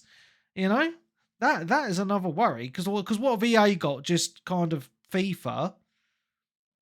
They've got even Madden that's as well, which Yeah, they've does got the sports games massive. that keeps them going. Yeah. Yeah, they are massive, regardless of how much people dislike them every year. I think on some people's Game of the Year lists, it turns up every year. Yeah. Like, there's the latest iteration of that franchise again. Yeah. But it still sells millions. I believe the new FIFA hasn't done that well, though, has it? They changed the name of it though, didn't they? If EA FC. Football or something, whatever it It's is. been EA football for the past few years, hasn't it? Yeah, but we still call it FIFA. I mean, I'm not even a football gamer, and I still call it FIFA because that's what it's always been.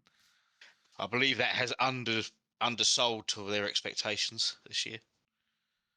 I That believe just means it might have sold less copies than the previous year, rather Well- expecting that to like, oh, it's going to get bigger year on year. Well, I was chatting to. I'm not going to mention names of.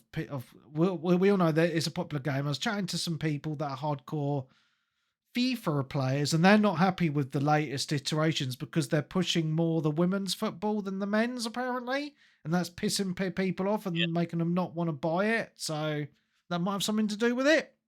They've dropped 30% of sales this year. Wow. Oh wow, that's Jesus. Yeah. Because they make a lot of money off those, what's it called? Those FIFA card pack Ultimate thing. Team. That's it, Yeah. Fucking madness. Go get your card packs, pre-order the gold edition and get 8 additional card packs and this new team bonus. Train your player. It's like, oh dear. Do you remember when one of the games literally had you play like literal gambling slot machines to get your prizes, like from the virtual currency or something? You're like, oh, that's superb. Not allowed to do that Literally anymore, just are they? shoving it in your face. It's still viable on mobile. It's still hugely lucrative on mobile. Oh, massively, yeah. This is also another thing. It's like if you want to make money with all of those games that really like rinse the crap out of everyone, just make mobile shit. Just go on, do your mobile stuff and fuck off, and leave the console stuff to the actual people who want to play games without that. Yeah. What's the thing? Because Microsoft, as part of their acquisition of Activision Blizzard, they got King as well, which are a big phone game publisher, aren't they? Yeah, Candy Crush. Yeah.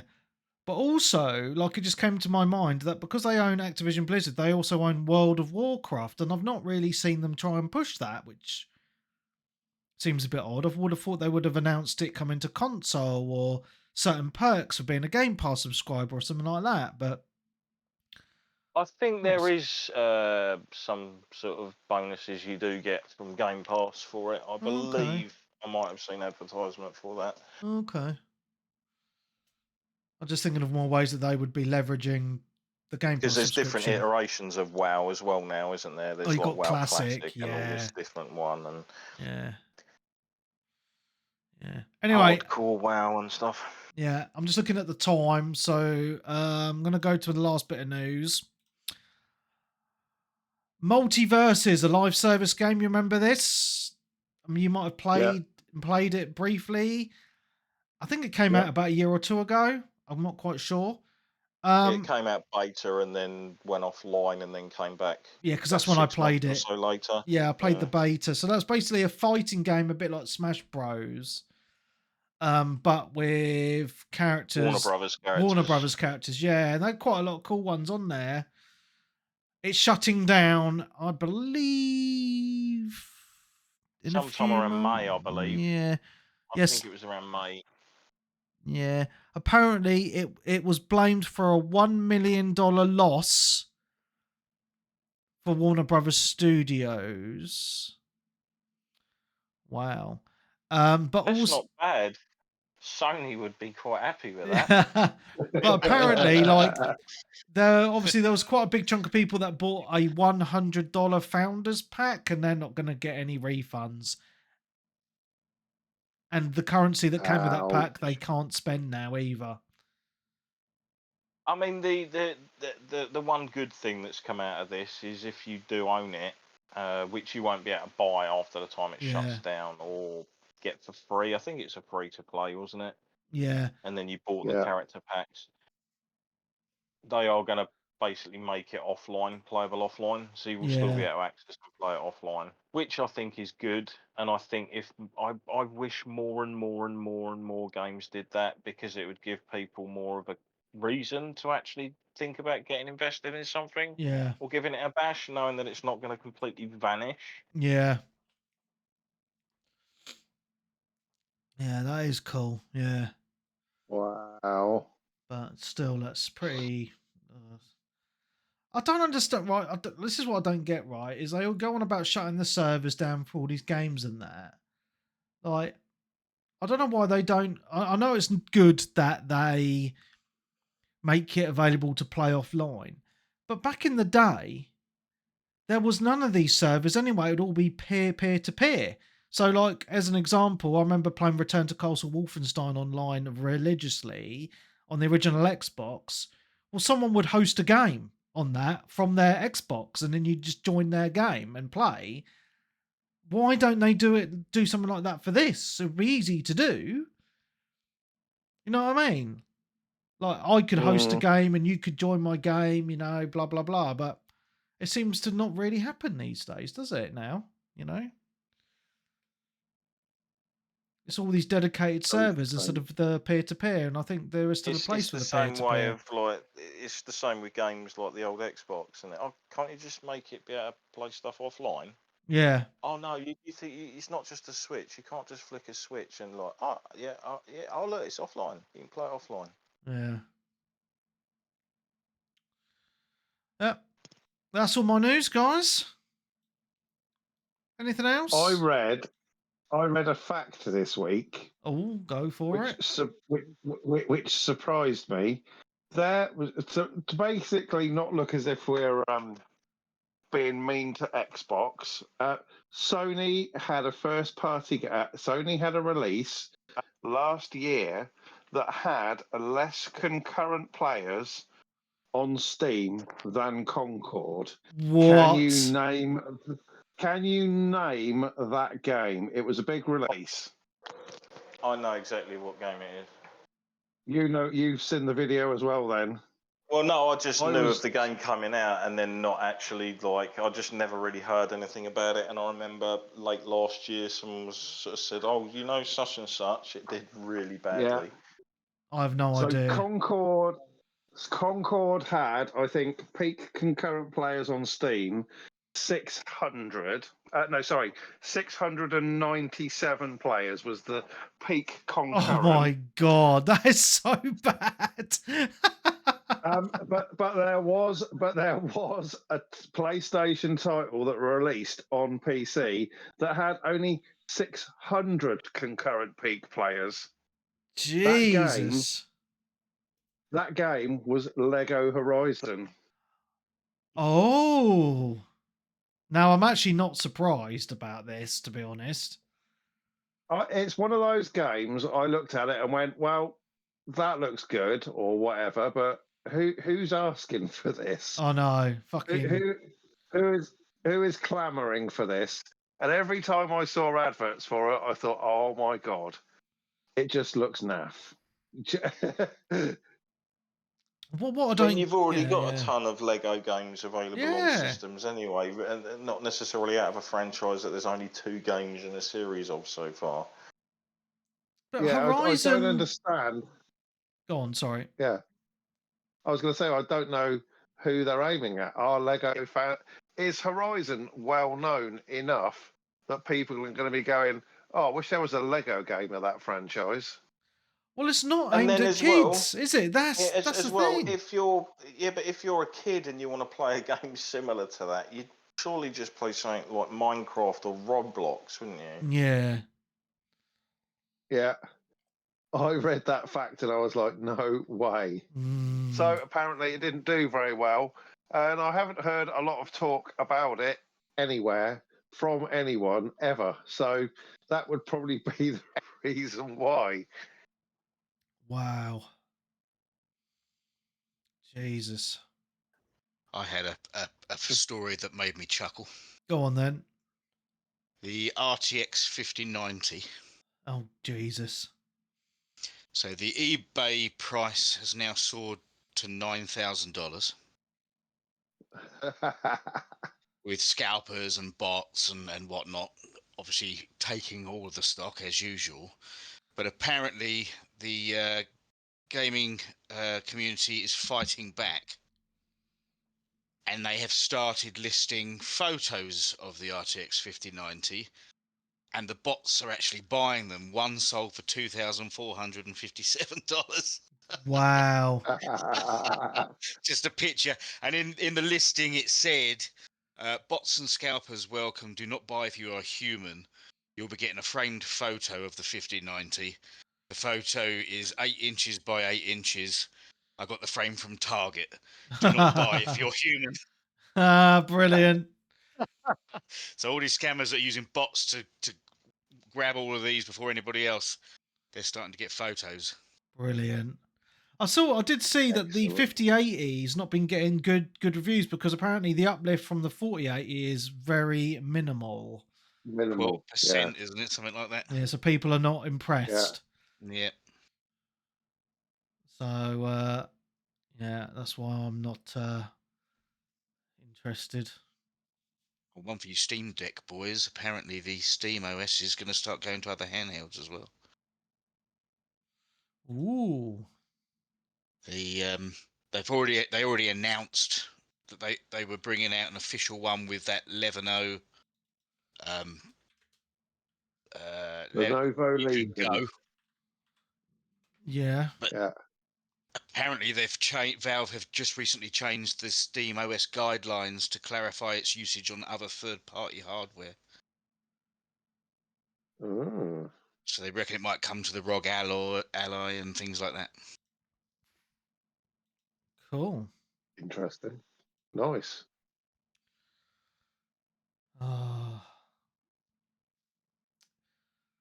Cool, guys. Anything else you want to add before we end the show? 2 hours and 45 minutes. It's getting late. That's about it. Yeah. Cool. Well, on that note, then, it's been awesome. Thank you so much, everybody, for coming on. Been some good discussions tonight. So, from all of us here, thank you very much. It's been awesome. To all the people on Twitch listening live, thank you very much. To all the Patrons, thank you so much for keeping the show going. And to everyone else, thank you for listening. So, from all of us here, it's been awesome. We will see you next week. Goodbye. Bye-bye.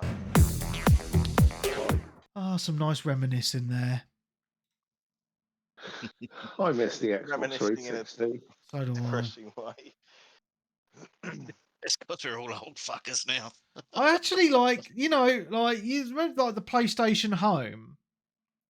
I don't think there's actually anything else even out like that. Oh, the only thing I can actually think of that's like that on what's PC is VR chat? VR chat. Yeah, I was Yeah. literally about to say. I think VR chat is the only thing that I can think of that's similar. Look what that fucking turned into.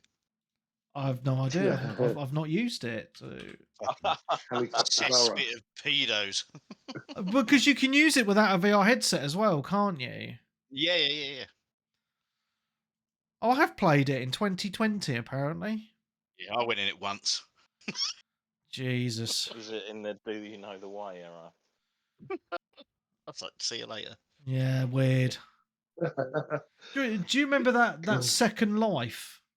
Remember Yeah. that? I don't know. I wonder if that's still going. I'm gonna have a quick. Oh, more than likely. Google. People actually used to sell stuff in virtual shops on that, didn't they? Like their clothing designs. Yeah, and and That's what Home was trying stuff. to emulate, wasn't it? Yeah.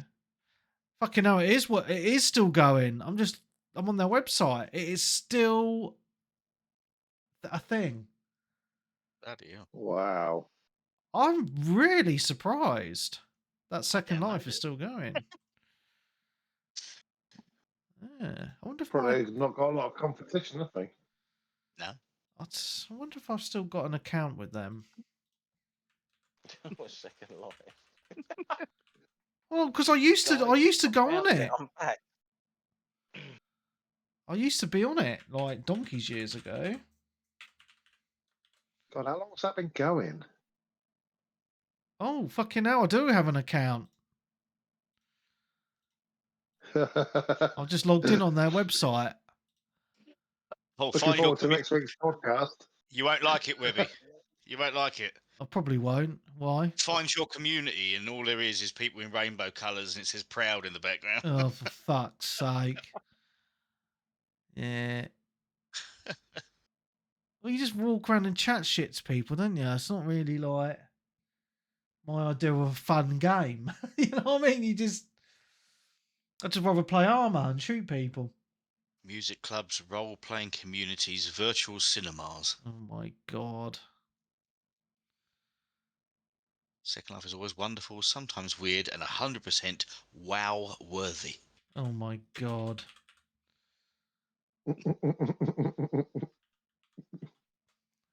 Just see a man with a foxtail spinning in circles. Oh dear. Oh dear. My god, the graphics still look shite. I don't think they've actually improved them from when it come out. I'm just looking on YouTube. When did this come out? Second Life. Gotta be 90s, isn't it? Wikipedia. 2003. Yeah, June 2003. 21 years. Fucking hell. And I don't think they've changed the graphics engine at all since then. It looks shit. Like the graphics look absolutely shit. With that, they'd have to basically take all of the existing people and do a migration. Yeah. 20 years later. Second Life is If launching that was on their mobile. Oh my god.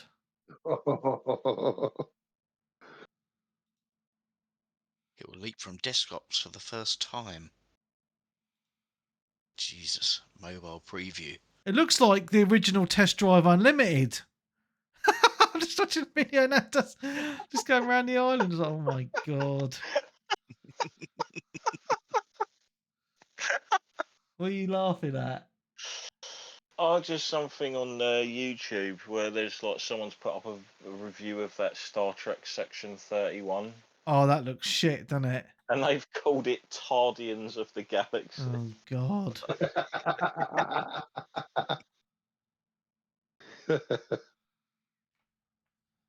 Oh, we got a re-release of Sims 1 and 2, haven't we? Yeah. 25 Again. years. 25th anniversary. Jesus. Yeah, because I think EA, like, people got upset because they added fucking Denuvo to the remasters of those, and then they quickly took it off when people complained about it. It runs like crap on PC by all accounts. Wow, so And bizarre. having that software impacts the performance, don't it? They reckon. What, the new game? Yeah, I reckon it takes a little bit of system resources. And when it's as badly optimized as something like The Sims is, where they've been building add-on onto add-on onto add-on over the last 20 years. Oh, it's been going like wasn't Sims 3 a 360 game, wasn't it? I'm pretty sure it was. Yeah, Or Sims 4. Is it Sims 4? Which is the one that's out now? Is it Sims 4? Sims 4's the latest one. Right, yeah. So I that's still pretty old, isn't it? Yeah. Yeah, I think the base is free on consoles, but they obviously make the money off the add-ons. And there's loads of them. Yeah, there are fucking hundreds of them. Yep. I think my daughter's got most of them. Oh god. Yeah. Yeah, Sims 3 was Xbox 360 as well. Wow. I actually spent quite a lot of time on Sims back in the day. Yeah, because it used to be good. Right, Sims I'm 1, gonna head off. Sims 1 was on the original Xbox. All right, see you later, Graham. I am going to go and dive into the shower, but I'll speak to you guys later. Have a good Yeah, one. catch you later, mate. Bye. See you later. Cheers, bye. Yeah, I'm going to jump off and speak to the wife. She just tried to ring me, so. I'm going to wait because I've been holding back. Oh, Jesus, mate. Yeah, get yourself some din-dins, mate. It's 10:30. All right. I'll catch you guys later. Yeah, see Yeah, ya. see See you you later, guys. Take it easy. Cheers, Bye. bye. Bye.